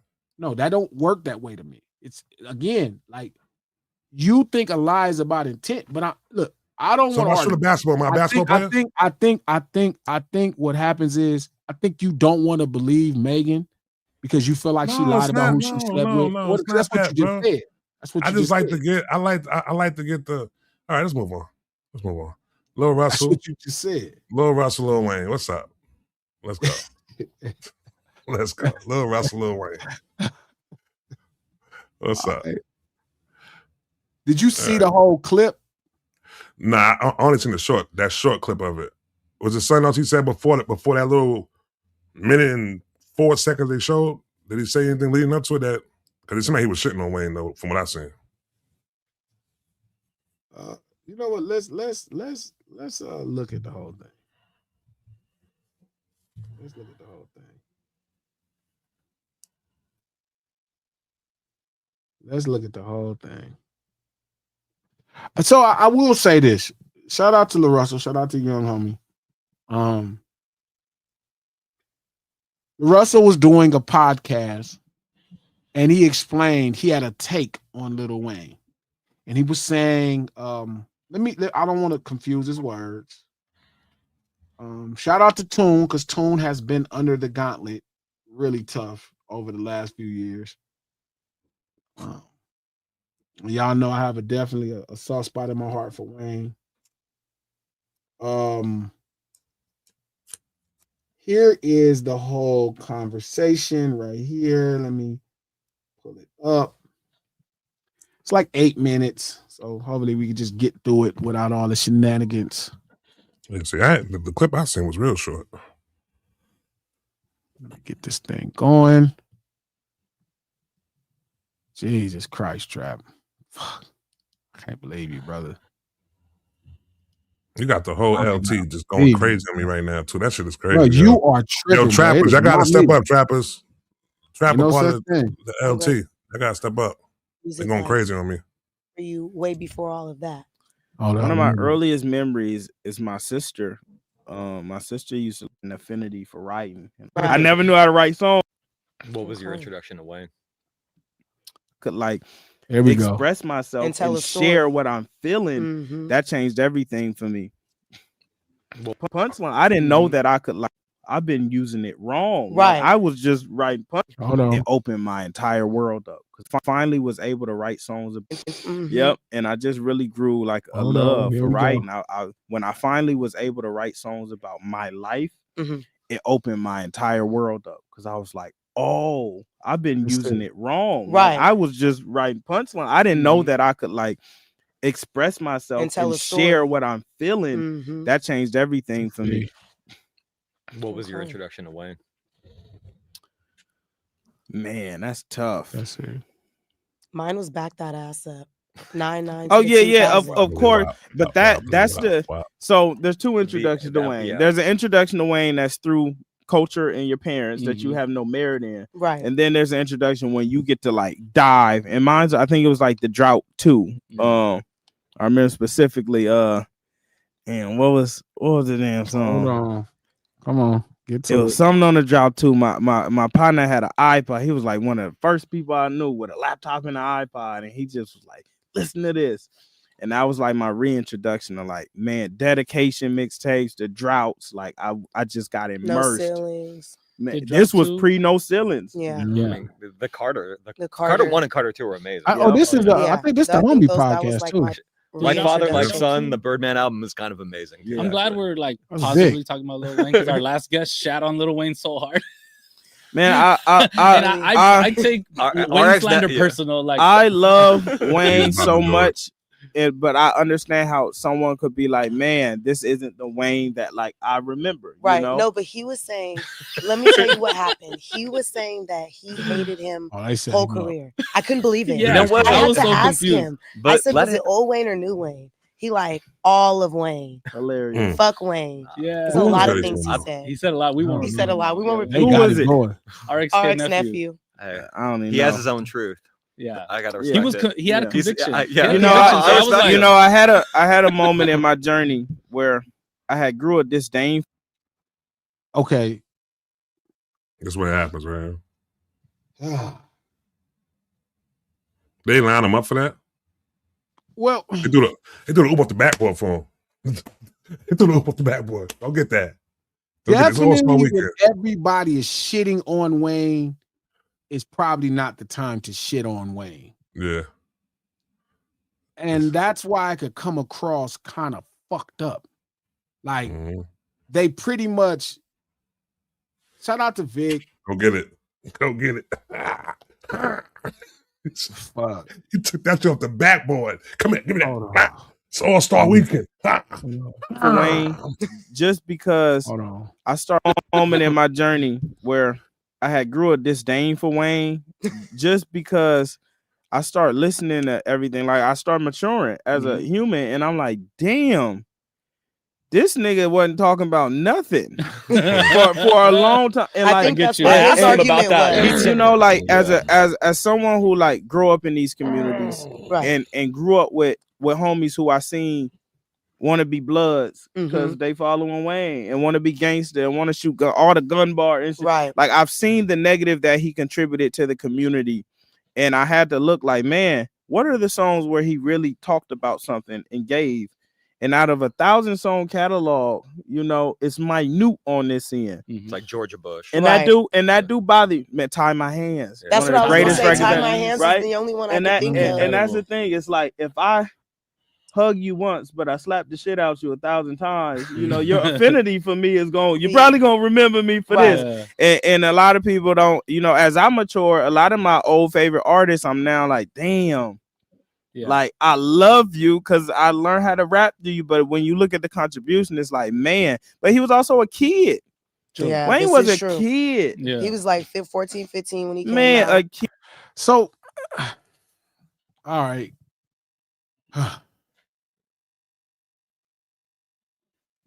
if you learn who Wayne was that late into his career, first off, like you would have to really go get into The Block Is Hot. You have to go get into the Hot Boys 500 album. Degrees. You have to get into 500 Degrees. You have to be early Wayne, right? To judge it, right? It's odd and probably not fair to judge it just off drought, dedication, or no ceilings. And I think that's kind of the way. Remember, he's really young. LaRussell is like, what? Is he 30 yet? I don't know. I don't think so. How old is LaRussell? I think he's not even 30 yet. But Wayne was younger than us, right? Wayne is younger than me. We're close. I think we like 4 years apart. So I was more of a Juvenile fan, right? We were more Juvenile BG fans, my generation. Yeah, for sure. Right. So I think LaRussell was like 30 or somewhere close to there. So if he got into Wayne that late into his career, especially mixtape Wayne, right, then you probably don't know the version of Wayne that made everybody fans. Part two, I agree with that concept.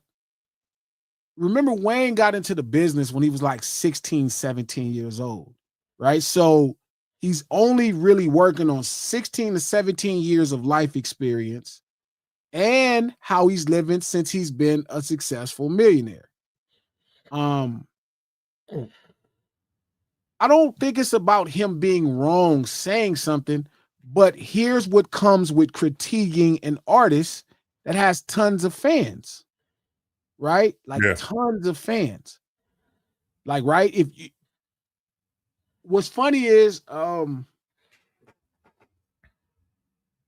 opinions are not free, bro. Opinions are not free, bro. They cost. If LaRussell was 31 now, that means when Wayne came out, he was probably 4 or 5. You know what I'm saying? He was like 4 or 5. He's 31 now. He probably was born in 95. Yeah, 96. Yeah.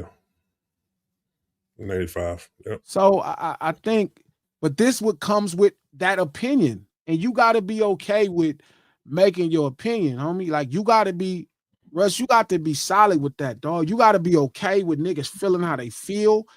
You know what I mean? And you got to be straight with it. Like, it's not necessarily, I saw him, he was saying he felt it was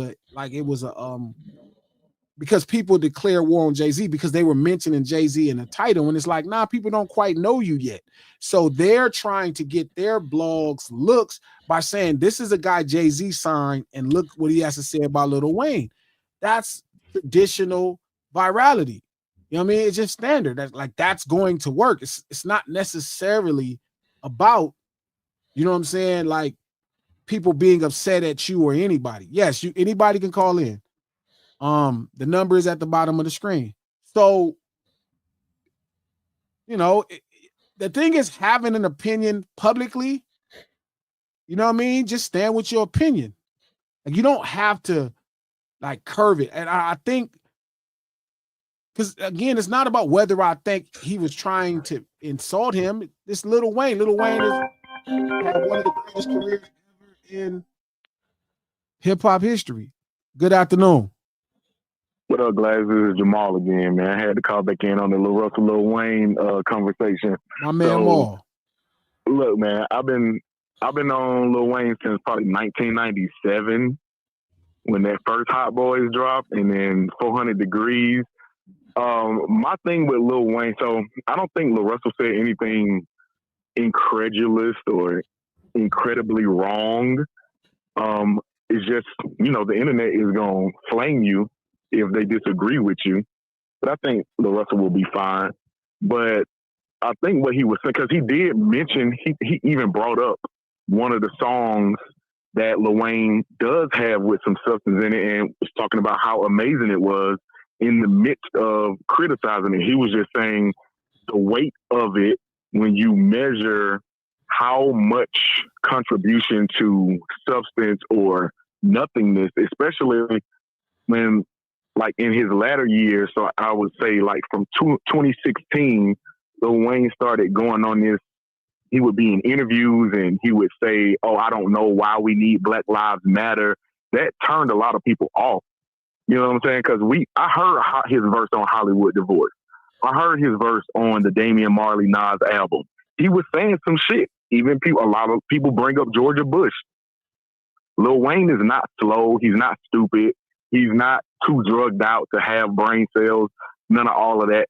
Lil Wayne has the capability. That's why I hold him to a higher standard, so that when he says things that comes off against our community, it hurts a little bit more. If he was somebody who never showed the ability to think or to be able to draft a concept in music to say something, then I wouldn't hold him to that regard or hold him to that standard. But he has shown the ability. He just chooses not to do it. I don't know. Okay. I got you, big dog. I got you. Check me out. We're going to roll it out. What's up? Much love. Okay.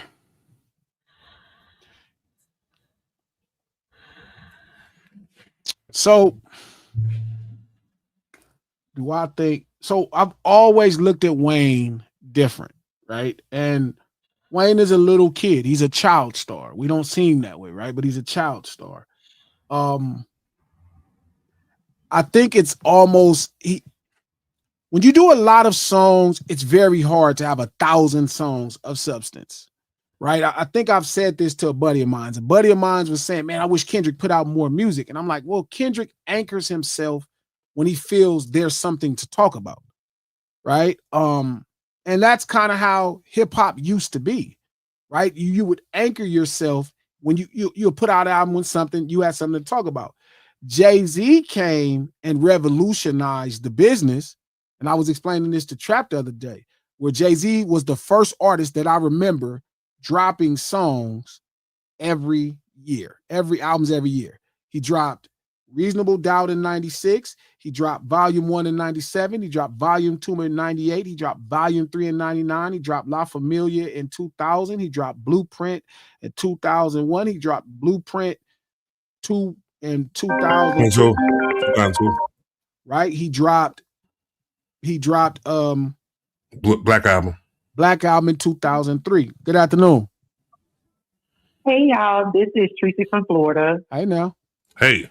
I'm gonna break real quick. So I just want to say real fast, if I could say two things, Glasses, and I'm gonna get off. The first thing is I'm gonna need for people to read the court files when it comes to the Tory stuff. That is people acting very stupid. Sorry, excuse my language, but that's just how I feel. Yeah. As far as Lil Wayne, LaRussell is correct, but we don't go to Wayne for substance. So, I mean, we have fun, we party. That's what we go to Wayne for. I've been a Wayne fan since I was little because that was my brother's favorite artist. But he's not wrong. I don't understand why people coming at him so hard, but he's not wrong. But that's all I had to say. I got to get back to work. Go on, get back to work. All right. All right. So look, right? I said this shit maybe like 3 years ago on Clubhouse. When I said it, everybody went crazy on me. I said Lil Wayne is the best scatterbrain rapper we might have ever seen. Oh, what do you call him a scatterbrain rapper for? I said, because he's a scatterbrain rapper, bro. He don't rap. It's not. He does it to an elite form. That y'all sit back and think that he's so great and this because what he's doing. But what is he rapping about though, bro? And from when I said everybody like, oh, why you call him a scatter? It's virtually impossible to put out that much material without being scatterbrain and have a bunch of stuff to talk about. Yeah. You would if you had to talk about something every time, you couldn't put out that much material. Like, I don't think we quite understand how much material Wayne put out in that time. It's a very different amount of material. Okay, what up? How you doing with me? What's up? Your phone popped up on from the screen. Bay. Yeah. So I had something to say about the LaRussell thing. So I too, like LaRussell, think Lil Wayne didn't evolve. I know we a couple of months ago, you were saying how Drake didn't evolve, and I feel like Lil Wayne have it. Plus, on top of that, like he's been made public comments about like how he don't care about politics, and we all know how the politics is in Louisiana. Like, I feel like he should do more for his community. And like yes, when you're young and you're not thinking about like community and stuff like that, yes, Lil Wayne is a vibe. But when you grow up and become a grown up, you like, damn, this nigga ain't really talking about nothing. You know what I'm saying? And Trap, you are right. You have mentioned that on Clubhouse. Everybody stood there. Well, I'm not gonna say everybody, but a lot of people think Lil Wayne don't have context when he raps. So that's all I wanted to say. Like, LaRussell's not the only one that feel that way. Yeah, but LaRussell also got a loud voice. And you got to be okay with the slander that comes with saying something that people might have a disdain for. The party's over, Glasses. The motherfucking party's over. Died. Okay? Party died. Call him out. But I don't know if that's really true. But I don't think. I think call him out. Like, hold him to a high standard. Like, well, then you got to be okay when somebody actually starts to complain, and then you can't fall into a thing like what? You can't do that. The thing is, when you say something, you got to stand on your square. Yeah. And I think that's kind of where he's finding more of the pushback than anything. Like this is LaRussell's first time ever feeling negative lashbacks. Okay. Like his first time. He never felt this. So right to his opinion. I mean, like, I don't think he did anything wrong. Like, all he said is, you know, he kind of fell off Wayne because he looked at him different, and that's maybe because LaRussell evolved as a person. You know, he did mention other rappers. He didn't just say Lil Wayne. I don't know if he said the name of the other rappers, but he said there's a lot of other artists that he fell off of. You know, so yeah, but I'm saying, but that's the point. Like, it's not about whether you agree or disagree, right? This is what comes with having an opinion of somebody really popular. Yeah, you know what I'm saying? That's how I look at it. Like, long as you're okay with it. Like, I saw him say after that, like, oh man, you know, this is a hit piece, and people are like, no, bro, you said Lil Wayne. You know, you have a disdain for Lil Wayne. Like, you said that. It's not a backtrack. It's more or less him saying, like, the reason he's getting negative press is because of this reason. It's like, no, it's Lil Wayne, nigga.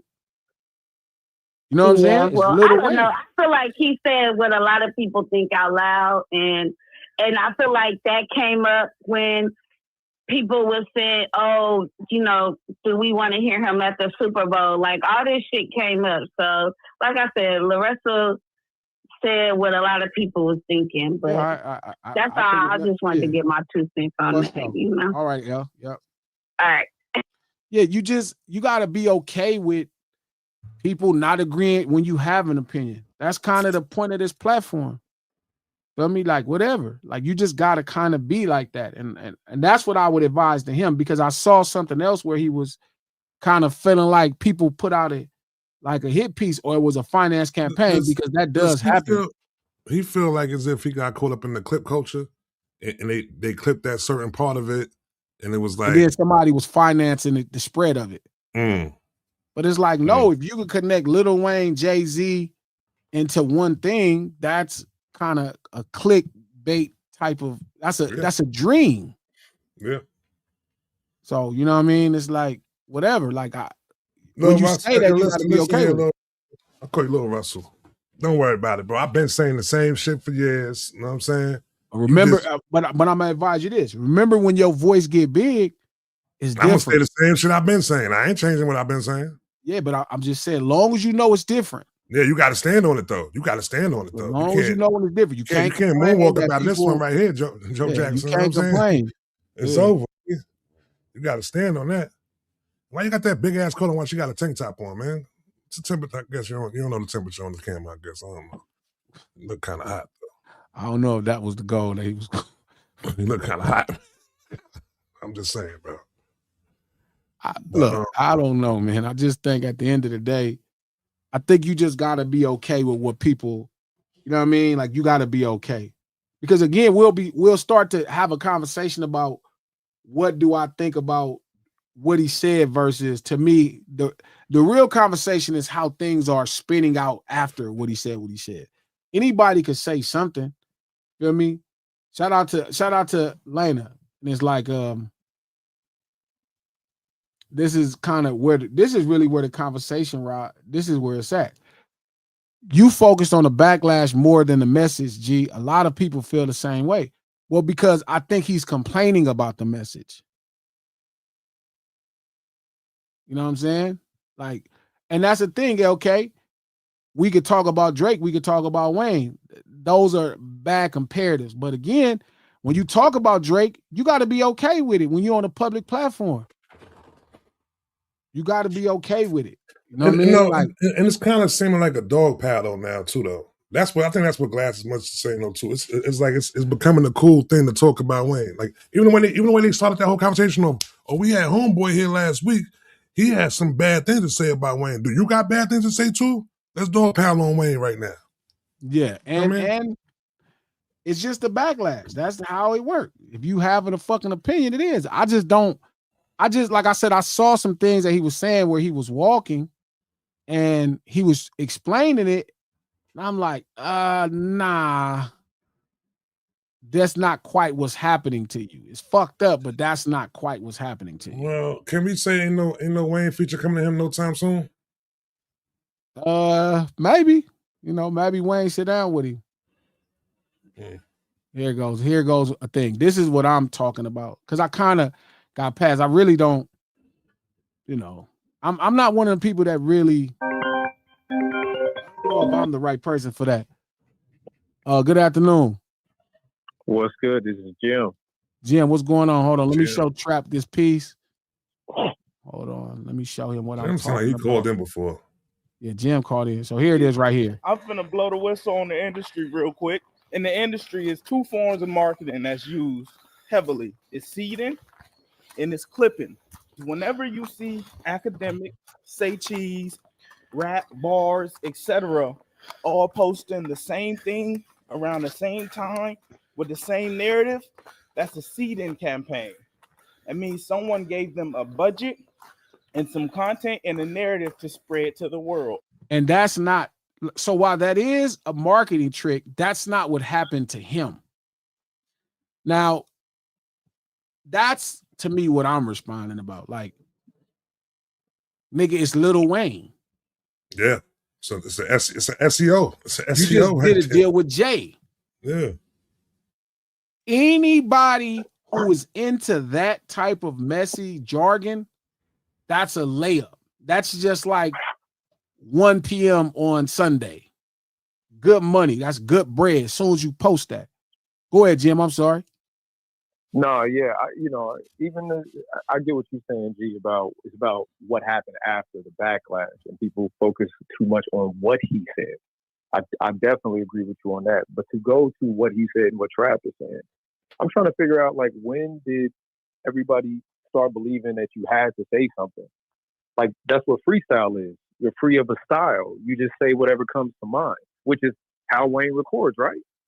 So what does it matter? No. Wayne don't record like Wayne put together the verses in his head. But this is the thing, like, okay, I wouldn't like Wayne is a 16, 17-year-old kid. Wayne been rapping since he was a little kid. He got a major deal at 17. I just wouldn't, me at my age, I couldn't really be in this conversation because Wayne is younger, so I would have never looked to Wayne for content.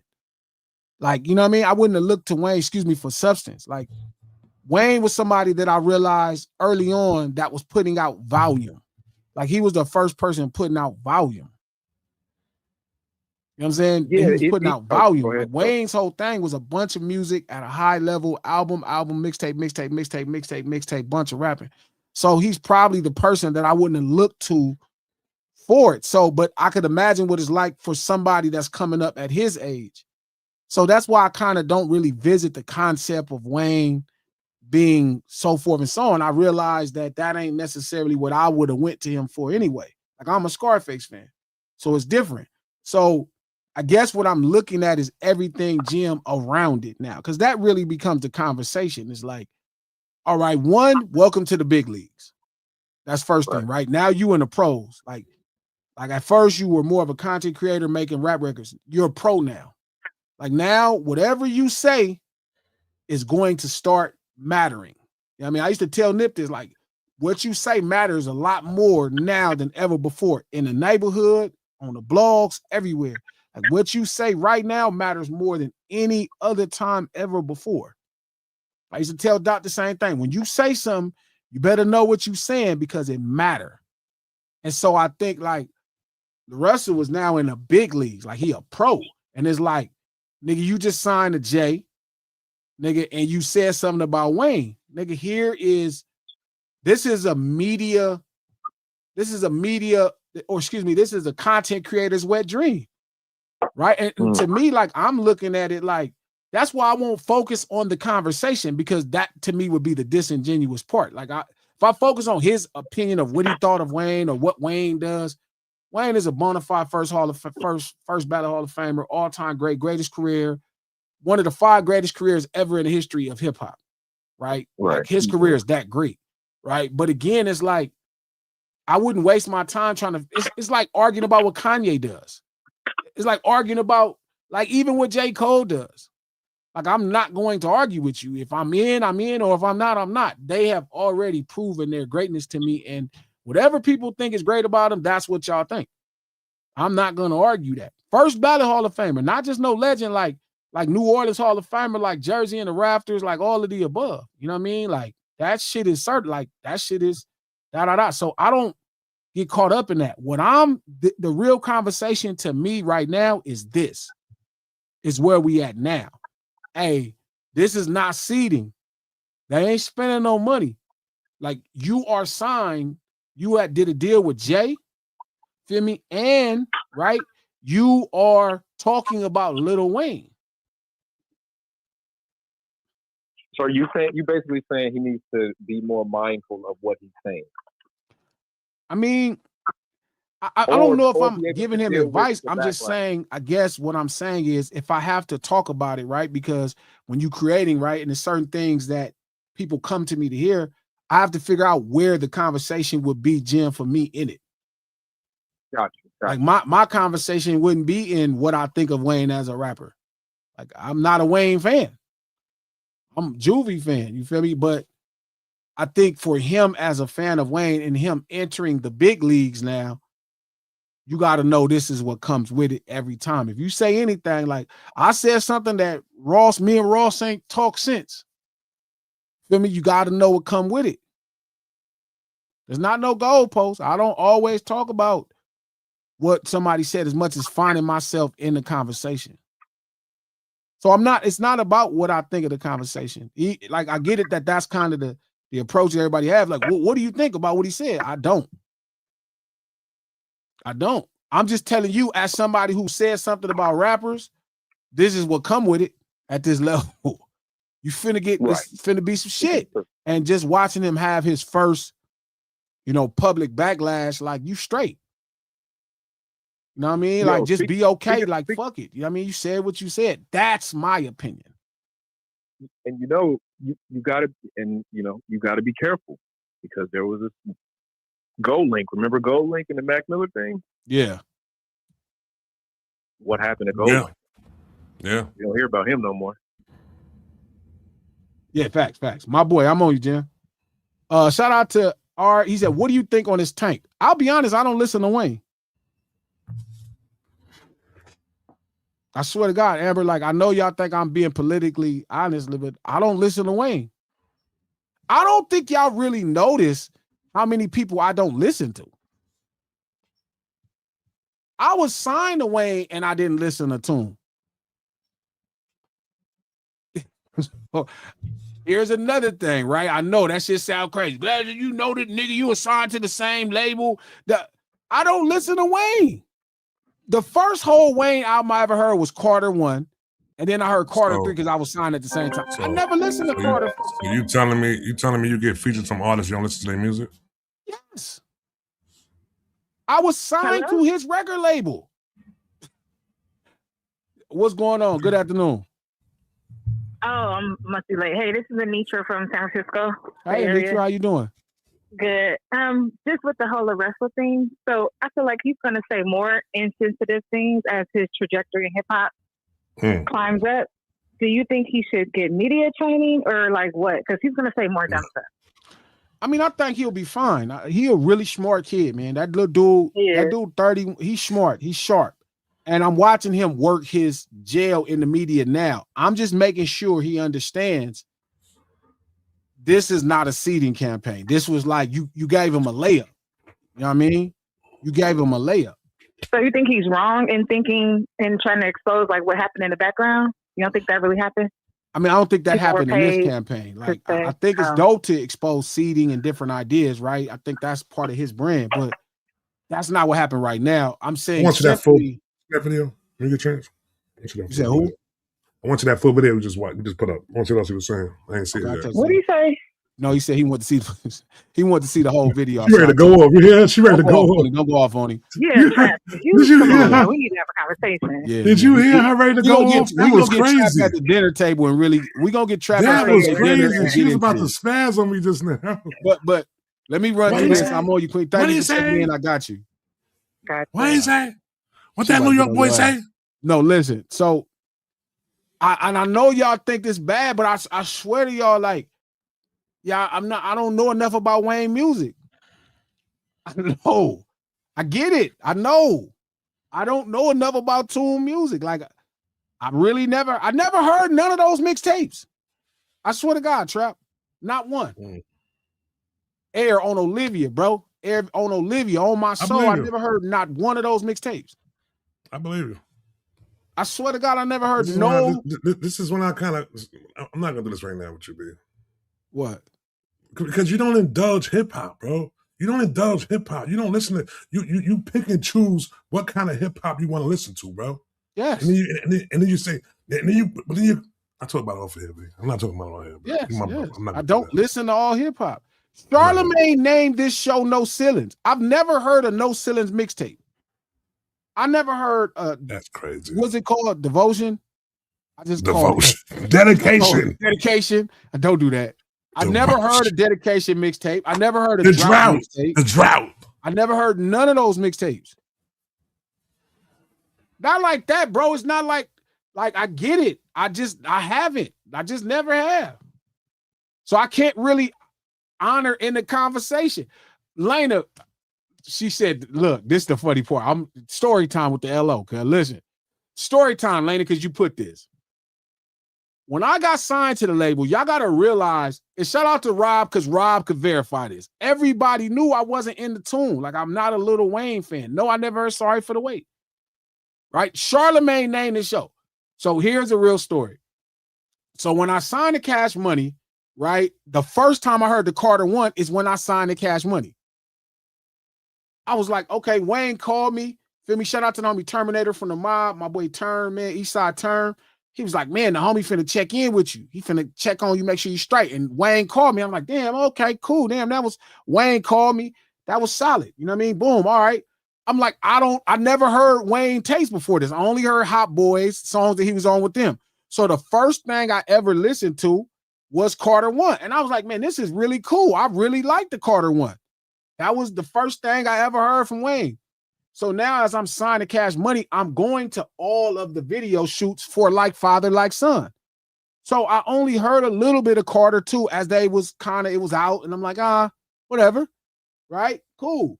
I heard the Carter 3 while they was making it. So then when I heard the finished product, it was something more I was involved with. I never listened to the Carter 4.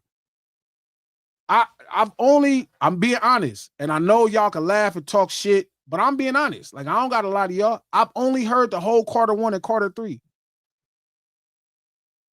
I ain't even listened to the last one that came out. Like, I only heard like a song, and I was like, I'm gonna do something else. It's not like that. Remember, I'm older than Tune, dog. Like, so it's Carter like 2 is his classic, though. Carter Like 1 probably should be. Nah, Carter 2 is I miss my dogs and Substance. I got a bit in front, got in the back. What?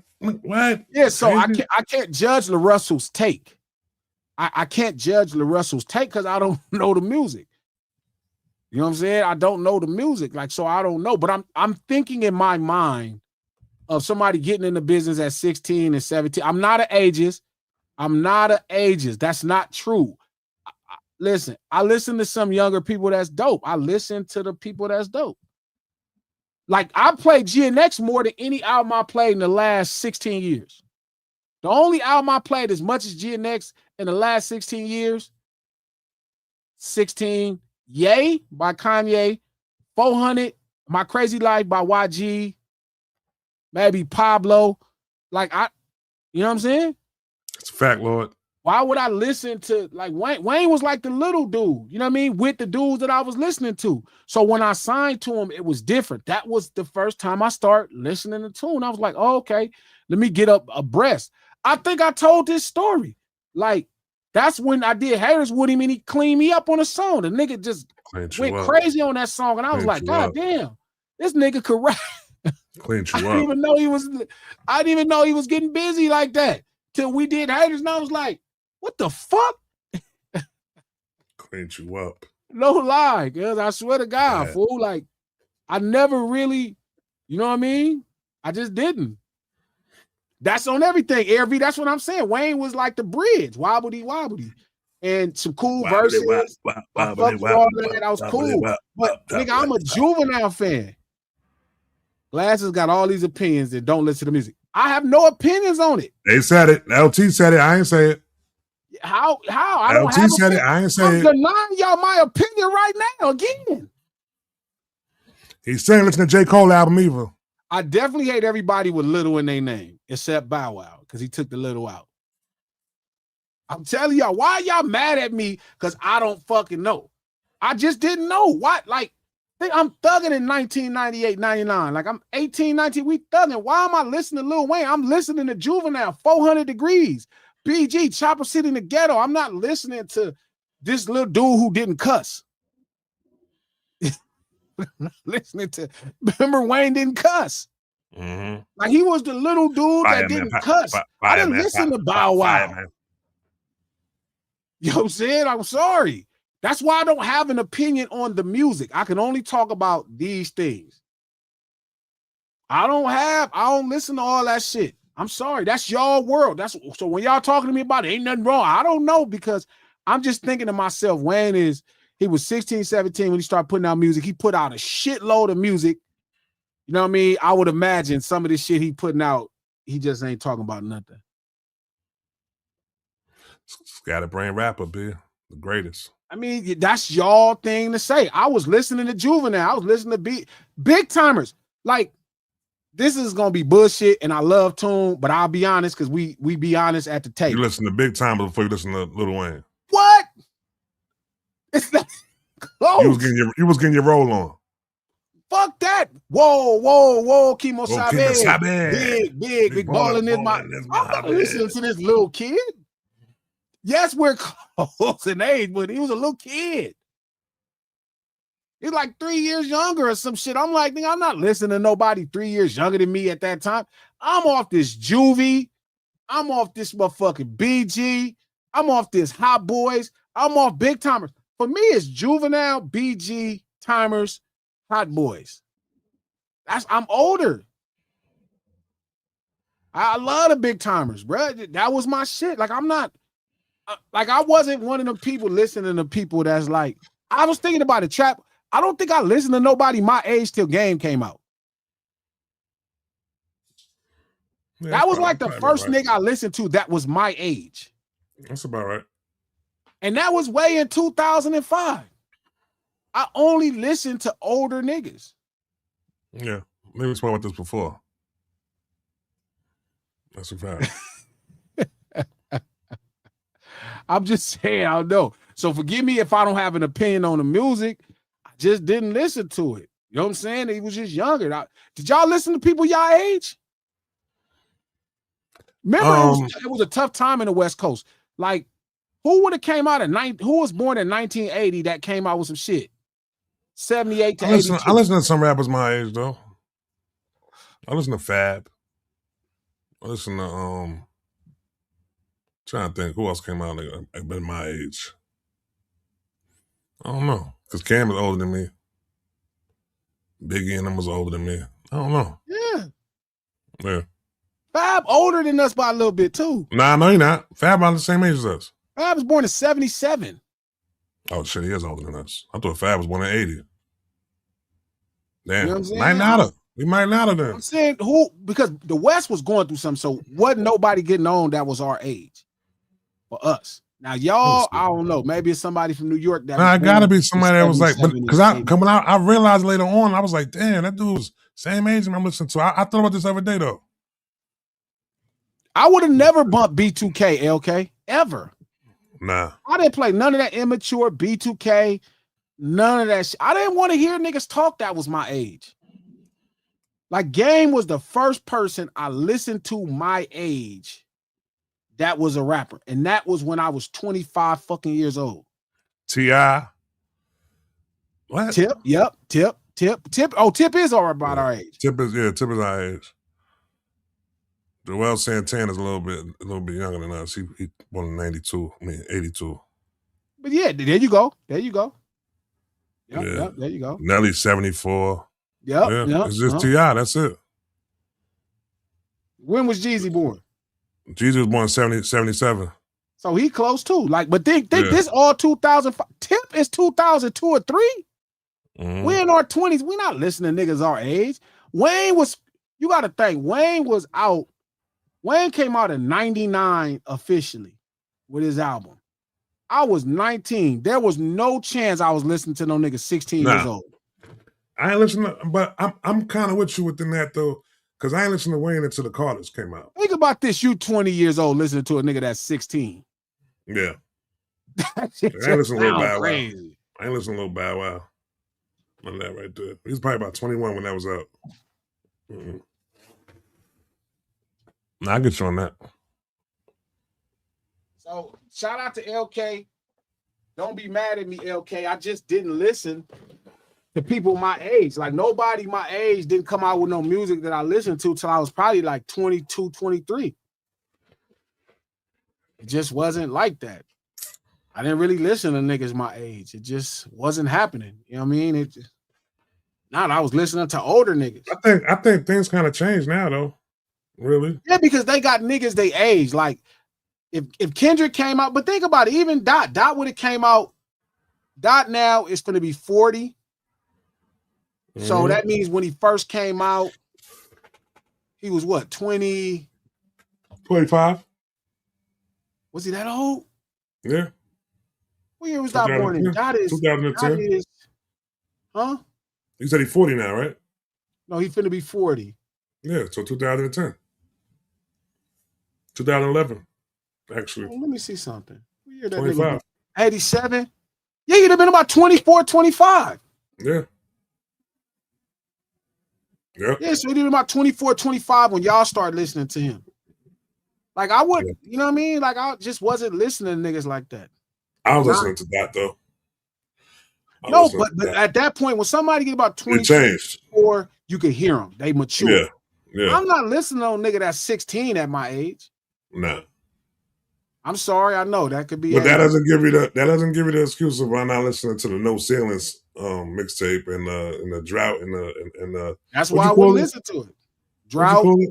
Dedication. No, you didn't. No, you didn't. You did not call it dedication. You did not call it dedication. You call it devotion. Devotion. The devotion mixtape. The devotion. Man, to make a mixtape called devotion. That's kind of fire though. The devotion. That's fire. Devotion. That's kind of no. You know the devotion. Ooh. What's the dude name from Miami? Ace. Ace Hood. Ace Hood do devotions. That's the name of his mixtape. I'm gonna take that and do devotion mixtape. Yeah. Shout out to Molly Crew. Thank you for the $5. G, order my bundle and bucket hat on Saturday. I got you. I'll make sure I get that thing out by Friday. Just bear with me. My dog. I appreciate you on that, Molly Crew. Yep. V, what's up? Became a YouTube member. Hey, don't forget, we just dropped for the members early this really great 3-hour conversation with the brothers from Viral Way. It's dope. They have a great perspective. Go watch it. Go look at it. It's really cool. It goes live for we only putting one half out for everybody else, but for y'all get the whole thing. So much more to go. Let's get to it. Ms. Hummus gifted 5 memberships. I hope y'all went and got them. Go get them. I don't know how you do, but I know she gifted y'all that. Thanks, Ms. Hummus. And we deleted your message.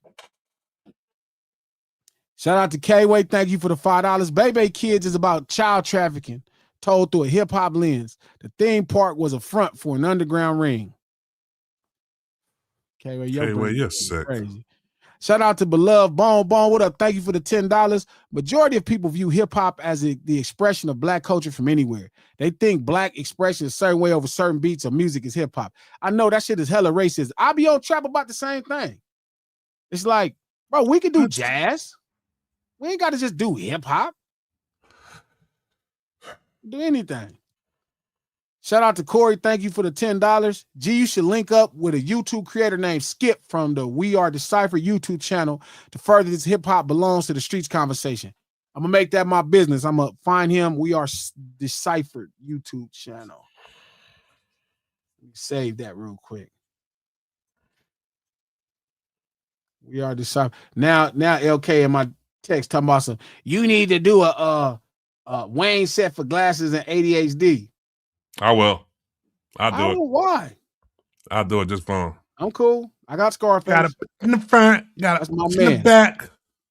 I don't need all that, LK. I got Scarface. Scarface get me through. I'm going to check it out. Let's make it happen this week. Shout out to K-Way. Thank you for the $2. Dot and Keem are Hove and Bleak 2.0. Keem got a Grammy. Fire. Wait a minute. Keem is probably better than Bleak, is he? Next or one. Is that talking one, bad please. if I Next say one. that? Next one, please. Next one, please. Okay. Shout out to SI Civic Smithers. Thank you for the $10. Hey, G, y'all mentioned Snowfall last week. What was your overall thoughts? I thought it was dope, but I didn't take it as a true documentary, but more as an entertainment built around a true story. That's probably closer, but a lot of it is very real. It's not intended to be a documentary. I enjoyed it. I thought it was great. I was worried about how they ended it at first, but I do like how they ended it because it was a lot of D-boys that end up fucked up and, man, just messed up. Shout out to Beach Boy Dre Beach. Thank you for the $5. I disagree because Cole did the Revenge compilation albums. 8 catered to the Dreamville artists. Oh, and catered to the Dreamville artists. That's a good point. You talking about the Original Nerves joint? Yeah. Some of the Original Nerves. But I'm just saying, like, when it comes to that, though, you got Earth Gang, you got Jed, and I just feel like he could have propelled them both up to being, you know what I'm saying, stars just as much, if not, like, you know what I'm saying?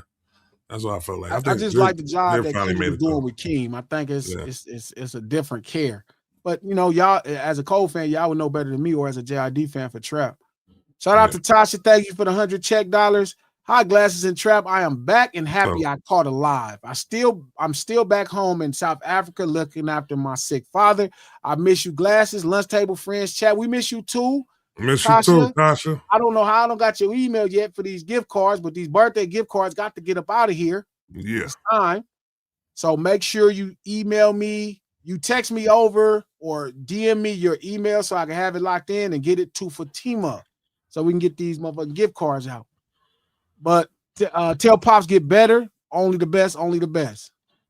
Sean knows, thank you for the $5. Kendrick helped SZA, Schoolboy Q, King, Chike, Lefty, Hitter, J3, etc. He was also critical in J-Rock's Grammy win. Way more. But I'm saying specifically putting on artists, and I just really love the job he's doing with King, man. I think it's so intentional. You know what I mean? And he's just so present. I just like that. Shout out to Beach Boy Dre Beach. Thank you for the $10. Vlad already spoke to Axe saying he was trolling by being sarcastic. But let's be honest. Him saying that at this time after Jay being mentioned in the Epstein files plays into what the slow people believe. Guess people might be slow, and I just refuse to believe that. Shout out to Reggie. Thank you for the $2. Common sense is not always common. Yeah, that's probably true. Sense is not always common. Shout out to Sherry. Thank you for the $5. With all these files being released, it's not a good time to joke like that. Sounds like a typical Fed move to deflect from the files. Y'all not getting them files, Sherry. Y'all stop acting like y'all getting them files for them people. All them people in them files. Stop acting like y'all gonna get mad at them files. They not giving you all them files. Y'all know how many people, and y'all not gonna do nothing. They gave them 3 million pieces already. They got some more to come. They're not giving none of them. They could put out a list of all the people. They know exactly who was doing what. Why you think they ain't told you? Did they do know who did what? Yeah. They been knew who was doing what. They had to arrest all them people. Is that why you think that Hillary carried around the hot sauce. All right, just go. Shout out to Ash. Thank you for the $10. Wayne, I'm in the ocean getting shark kitty. That's a Wayne bar for sure. I'm in the ocean getting shark kitty. That's crazy. That's crazy. Wayne bars. Crazy. Molly Crew, thank you for the $2. Vlad is an op with another $2, and he's a goofy. I'm here, Molly Crew. Thank you, K-Way. Thank you for the $10. G. America has fallen to 17th to 20th in the national literacy and comprehension rankings. 1 out of 5 students read 2 to 4 grades lower than where they should be. Of course they believe Vlad. He believe all this Tory shit. So I don't know what's up with Trap. Then Trap could read. Shout out to Reggie. Thank you for the $2. Imagine if you had 2 to 3 Sherrys on the jury. Oh, everybody going to jail. Everybody black going to jail. Nobody white, but everybody black. Sherry is almost like guilty. What's that man name in Boondocks? Ain't that nigga You talking about Uncle Ruckus? Auntie Ruckus? Auntie Ruckus? Auntie Ruckus? Auntie Ruckus. Shout out to Smithers. Thank you for the $10. I don't know who JID or his. I don't know who JID is or his brand. Cole fell with marketing JID. That is gone. God has done great developing Keem skills and audience. This rollout is connecting Keem brand and story with more people. That is true because I haven't dived into JID, but I don't feel like I know anything for a job. Like I don't know much except that he's like, he's a quality MC. Like that's all I know. I don't really know much. I just realized he's from Atlanta. But that's also like that blog era where they like, long as you rap good, that's the only thing that matters. Versus he gets a lot of his story up in his music though. You gotta check his music out. A brand that's marketing. That's like when it's inside, like it should come across before you ever see it. Like part of the reason I listen to him should be the brand. That's what brings me to want to stop by. Like I don't have to taste McDonald's to have to get involved. Something got to be attractive from the outside, and I get what he's saying, so that's probably true. Shout out to Tasha. Thank you for the $50 check. I got tickets already for the Baby King tour in Germany. I am super excited. I hope to see Kendrick there again. He probably will show up. Shout out to Ash 2 Crimson. Thank you for the $10. Wayne got a lot of substance, but it ain't healthy. He do got a lot of like dying stuff, I heard. Like I never really listened to it. Very bad, my dog. Sad. Shout out to Chi-Town to Death. Thank you for the $5. Tory could have just said he didn't do it instead of all that weird stuff he was doing. Pen blogs and whatever else he was doing. Yeah, he could have said that, but somehow I guess he a gangster, so whatever. Trapping them crazy. Shout out to K-Way. Thank you for the $5. Trap, what makes you think a selfish dude with Lil Man syndrome would take a charge for a black woman in 2026? They got his little ass on VM apologizing. I don't think Trap care about that. Trap just want to believe the soap opera. Shout out to Mika Red. Thank you for the $10. Trap. Tory had a trial. There was a jury, prosecution, and defense team and a judge. Tory had a defense team who disputed the evidence. The jury found Tory guilty, not Megan. I don't know how we still here with these dudes, man. Shout out to K-Way. Thank you for the $10. To our knowledge, nobody was after Tory. He had security and was in the hills at a billionaire white woman's house with 2 fine-ass black women. Why do you have a gun when you're on probation? I don't know. I mean, sometimes it could be for just in case. Shout out to Kai. Thank you for the $2. It's good to see you. Okay, Natasha. It's good to see you. Okay, Natasha. Yeah, that's right. Shout out to Kai. Shout out to Love. Thank you for the 10 euros. In my book, Tory is responsible for allowing his friend to get hurt under his watch. He came with the weapon and a bodyguard. How does your friend end up shot at? Should have protected her. Yeah, I don't know. It's pretty simple to me, but whatever. Shout out to Miss Peachy Peaches. Thank you for the $20. Glasses, please stop assuming you're right in all areas. 99% of the times I'm with you. The police call did mention the 2 girls fighting. His story changed before court entry. Initial call is deeper. Tory, there was no evidence for conviction. Bro, what the fuck is wrong with y'all, bro? There you go. Thank you. Thank you, Trapper. Thank you, Trapper. We're not debating about what you said two too, Miss girls Hummus. fighting. The debate is that he saw a girl shooting. That never happened. That's a lie. So that the story didn't change. Now about them fighting, what the fuck does them fighting got to do with anything? Like y'all keep trying to derive a story based off of rumors, and I don't care about the rumors. That's the difference between me and y'all. I don't care about the story. That's not important. They didn't charge him for shooting Megan. This not a Glasses is assuming he right. This is simple. This is just crime and legal shit. The funny part is y'all be so fucking pro-crime. Y'all be so anti-crime, but y'all don't understand the justice system. Because if it's a gun in your car, it's your gun. You better tell somebody else to take the fucking gun. You crazy, K-Way. The hell y'all want me to do? Like, I'm not arguing about if the two girls fight. I don't fucking know, and I don't fucking care. Why the fuck would I care if two girls was fighting? Does that help your idea more? Why do I care who is fighting? Like, what the hell is wrong with y'all? Trap talking about this lady a liar? Like, what the hell is wrong with y'all? You can't hate a black woman that fucking much to where you that fucking retarded. I don't care. I'm not trying to solve the case. What? I have zero interest in solving the case. You should have took a deal because it was a bad case. It was a bad charge. Now I got to go through Trap in his mind trying to figure out what he think happened based off a bunch of gossip from a bunch of unreliable motherfuckers. How the fuck am I in this? I don't give a fuck what happened. Y'all ain't figured that out yet. Y'all ain't figured that I ain't listening to Wayne now I was signing. When y'all gonna realize that I'm not motherfucking up here telling y'all no? I don't give a fuck what happened.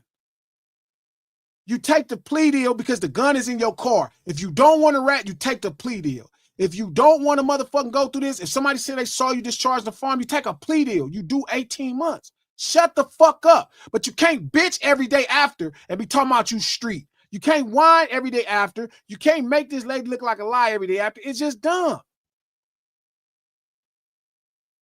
I'm not talking about what them people call the police. I don't give a fuck. I don't fucking care what happened. I don't even care what happened. I'm saying this is the problem. The problem is they got evidence against you. Take the deal. Don't antagonize the state. Don't antagonize this fucking lady. That's just dumb. So when trapping him and sit up here making all this city shit up, it don't make no sense. It don't matter. It's not deeper. There's nothing deep about this.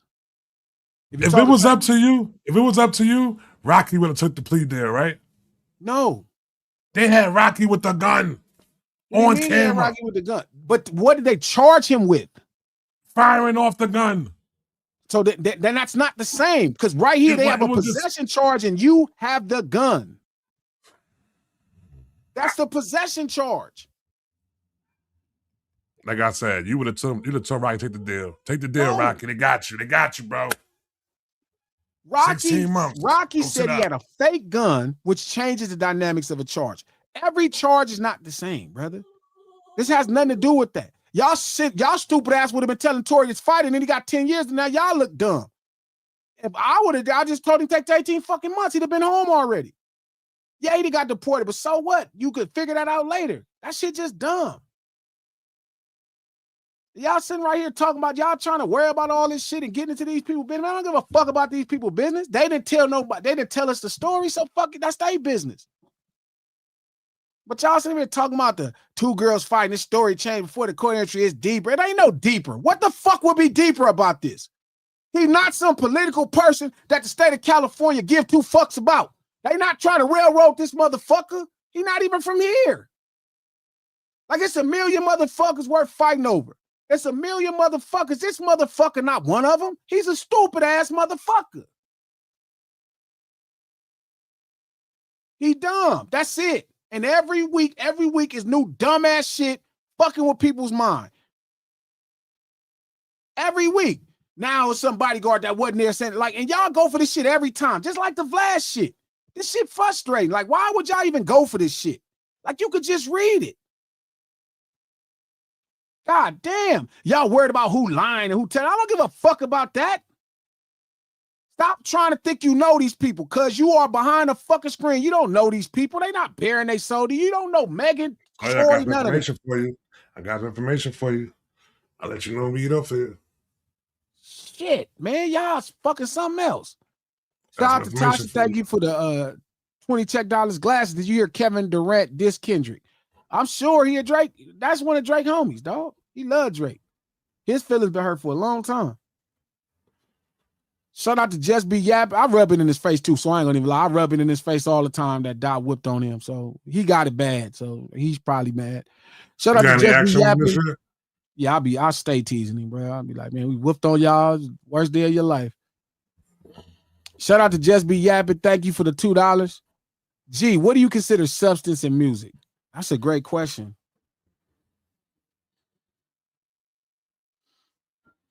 You gotta think that long about that? Yeah, because it's not really a simple question.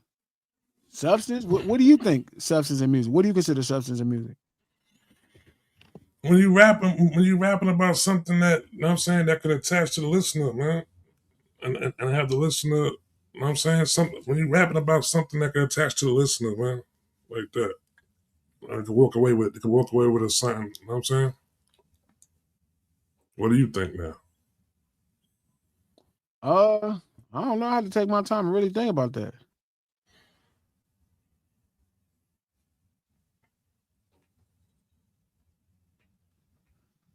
All right, well, come back to it tomorrow. No, I'm gonna get to it.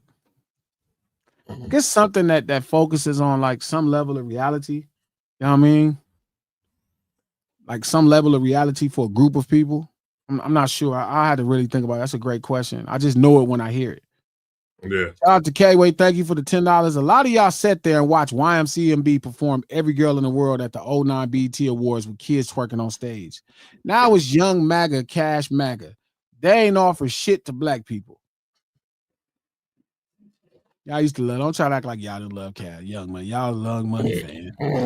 Shout out to Miss Peachy Peaches. Thank you for the $10. While at the table, go to ChatGPT and ask what the initial call was to 911 from Sean Kelly. Ask for exact word about a fight.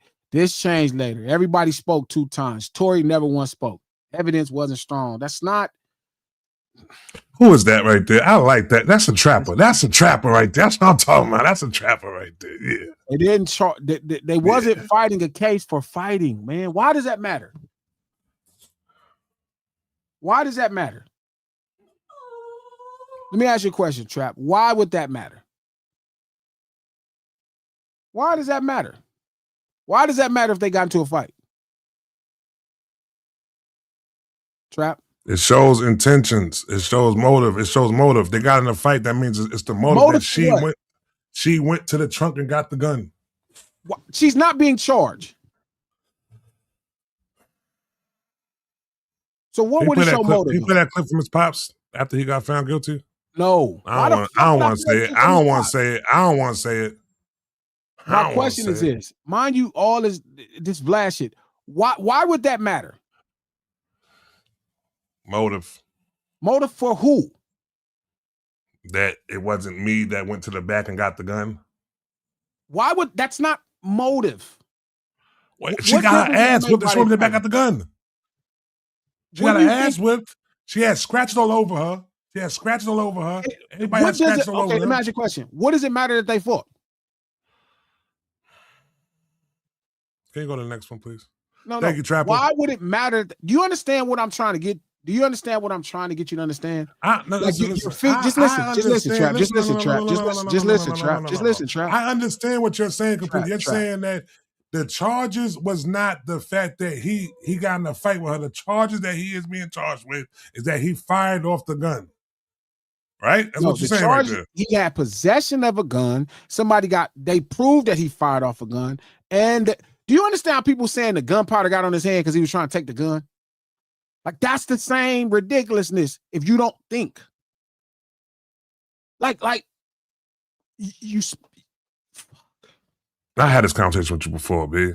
You can fire off a gun outside, get in the car with somebody that fight, and that gun is in that car with you. You can get them ballistics on you from the gun being in the car with you. No, you can't. Yes, you can. No, you can't. All right, bro. Listen, like, do you understand? Do you understand how ridiculously silly this would have to be? Right. So what about if you hit the gun out of somebody's hand? Would it happen like that? Okay, so let me ask you a question. My dog is over here bugging. I gotta get ready to go walk in a minute. Oh man, this is horrible. Y'all are horrible people. Shout out to Fee O'Brien. Thank you for the $5. LaRussell crazy then, because I'll be like, I said what I said on Crip Gang Fee. That's what I would have did. That's what I said every time. And I said what I said. I grew up and grew past his music because I need to hear somebody that's saying something. Say what you say and stand on it. You from the West. That's what I would say. Just stand on it. Feel me? Like, just get to it. Shout out to Beach Boy Dre Beats. Hey, G, Wayne got more nasty bars than R. Kelly about how a girl eat blank, like blah, blah, blah. You got to keep that same energy. I don't know, because I would have never heard him. Man, shit. Shout out to Fee O'Brien. Thank you for the $5. I hate that some are trying to tie Russ' statement to Jay-Z shooting at Wayne. Oh, well. Yeah, shout out to K-Way. Thank you for the $5. Having hate for LaRussell, but none for the so-called friends that shot up his tour bus, slept with his lady, stole his money, etc. His ass backwards. I don't quite know. You trying to have a quiet one right now, K-Way? Damn. Shout out to Jalen. Thank you for the $5. Do people know LaRussell like that? Why is this interview at the top of Hip Hop Dialogue? Since when do people cares about what he says? Seating maybe? No, when he actually signed to Jay-Z. That's all. Shout out to Breezy. Hey, Lunch Table. Thank you for the $2, Breeze. Shout out to K-Way. Damn, $5. Damn, G hates Lil Kim and Lil C. Shout out to the West Coast bias. Yeah, probably true. Not Lil C's. I haven't heard enough of Lil C's to hate him. Kim is the shit. Shout out to K-Way. Thank you for the $2. Hide your kids from Michael Jordan, FYI. I saw that. That shit look crazy. I don't even want to talk about that. Shout out to K-Way. Thank you for the $5. Shit, G. Speak for yourself. I was 8 years old listening to a Dina Howard freak like me. Silk freaked me when I was 6. Been a dirty old man all my life. I know you, baby R. Kelly, K-Way. Shout out to Nick Bags. Thank you for the $5. Nick, what up? Salute, G. Trap, cuz you one motherfucker from Immature that wore the eye patch. Trap, he said, was you the one motherfucker from Immature that wore the eye patch? Yeah, if y'all don't stop playing on me, man. Fuck, I look like I was down immature. I had to blame it on Des. Like Thank you for the $2. What up, G and LT? Did you see my community post? No, I need to see it. I'm gonna go look. Shout out to Philly Nig. Thank you for the $5. Hope you enjoyed the sticker. Shout out to Kai. Thank you for the $2 for Tima. Thank you. Laughing my motherfucking ass off. Shout out to Tamia. Thank you for the $5. You look good without your glasses. Glasses. Thank you, Tamia. Appreciate that. Shout out to Trees Like Flowers. Thank you for the $10. Greetings. Shout out to 65 Shutdown. Thank you for the $2. Gee, I popped in late. Red Rose, white shilling. You still on time, though. Mm-hmm. Shout out to Miss Hummus. Thank you for the $5. Trap said Auntie Ruckus. It's Uncle Ruckus, Trap. You ain't on a black woman today. Where was you at? Also, stop spreading propaganda. And yes, I said what I said, Trap. Yo, Hummus. Yo, Miss Hummus. I'm just going to start calling you Hummus from now on, yo. For real, shout out to K-Way. Thank you for the $5. Ladies, as soon as G hand me the keys, I'm hosting Lunch Table After Dark. It's going to be called Midnight Snack. No need to bring your own moisture. Pervert. Shout out to 65 Shutdown. Thank you for the $5. G, you have to get Whack 100 on the show so Trap can get his back.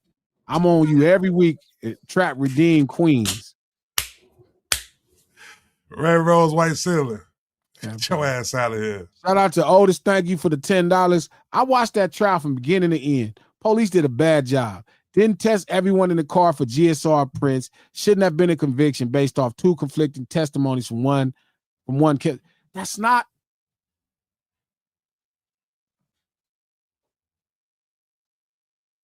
Thank you.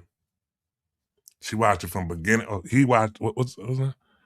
They watched it from beginning to the end. What makes you think they have to test everybody in the car? Like, you understand how this works. Like, y'all be so pro-crime and don't understand how crime works. Like how the legal system works. You don't have to prove who else did it. All you have to do is be able to prove somebody did it. Like, what? What is wrong with y'all, bruh? Why? What? Like, what?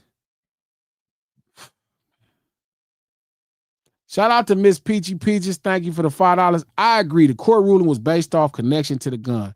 Just saying, trite rap on the report. Guilty for the charges wasn't my argument. I love you, though. I love you too, Miss Peachy Peaches, but I wasn't arguing about the girls fighting.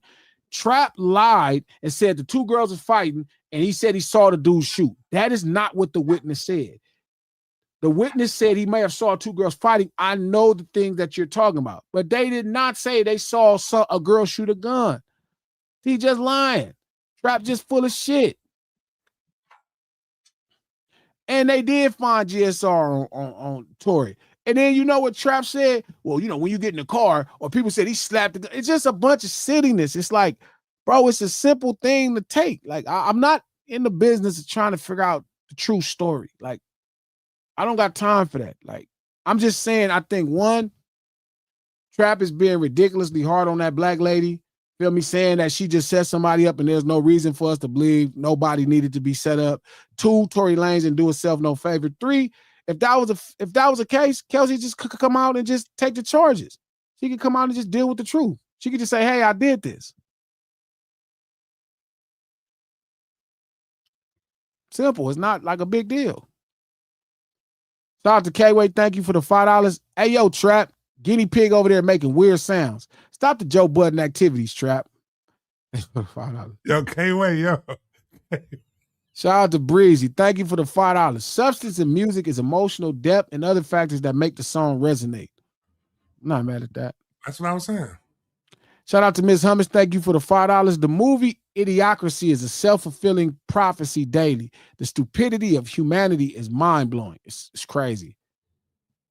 Shout out to Breezy. Thank you for the $2. LT, what's good in LA this weekend? I need plans. You know what? That's a good question. I don't know. I'll look into it.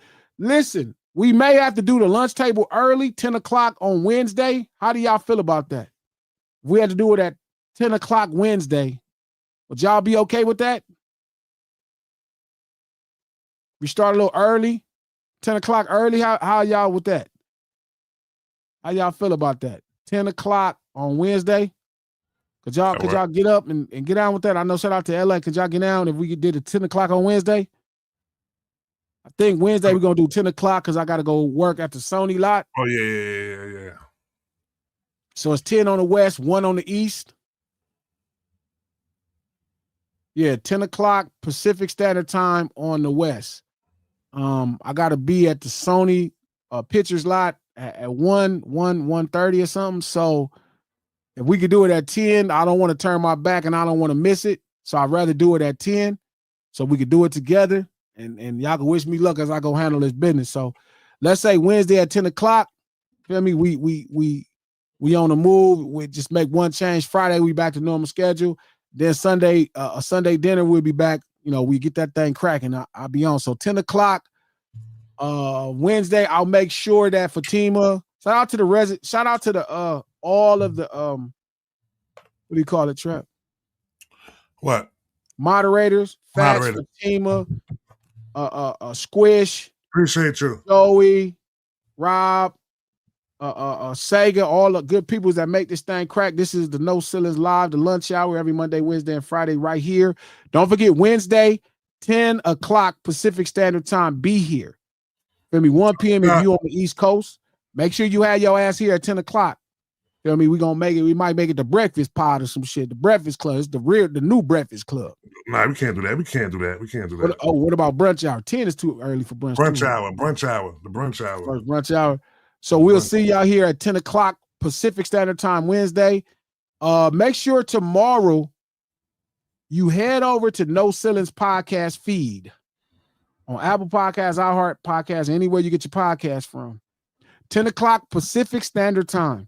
That's when we're doing the brunch hour on Wednesday. Make sure you be here.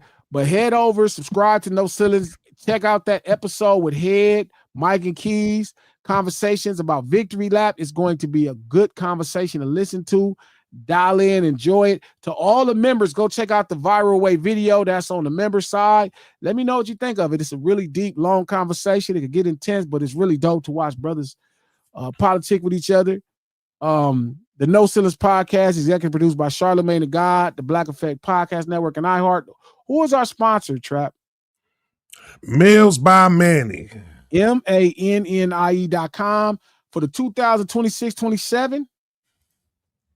Feel me? 2026-27. Get your If meal you don't plan feel like right. cooking, if you want to lose weight, gain weight, head over to mealsbymanny.com, MANNIE.com. Let Manny get your meals right for this time period. Hood Fire Seasonings, all that good stuff over at Meals by Manny, MANNIE.com.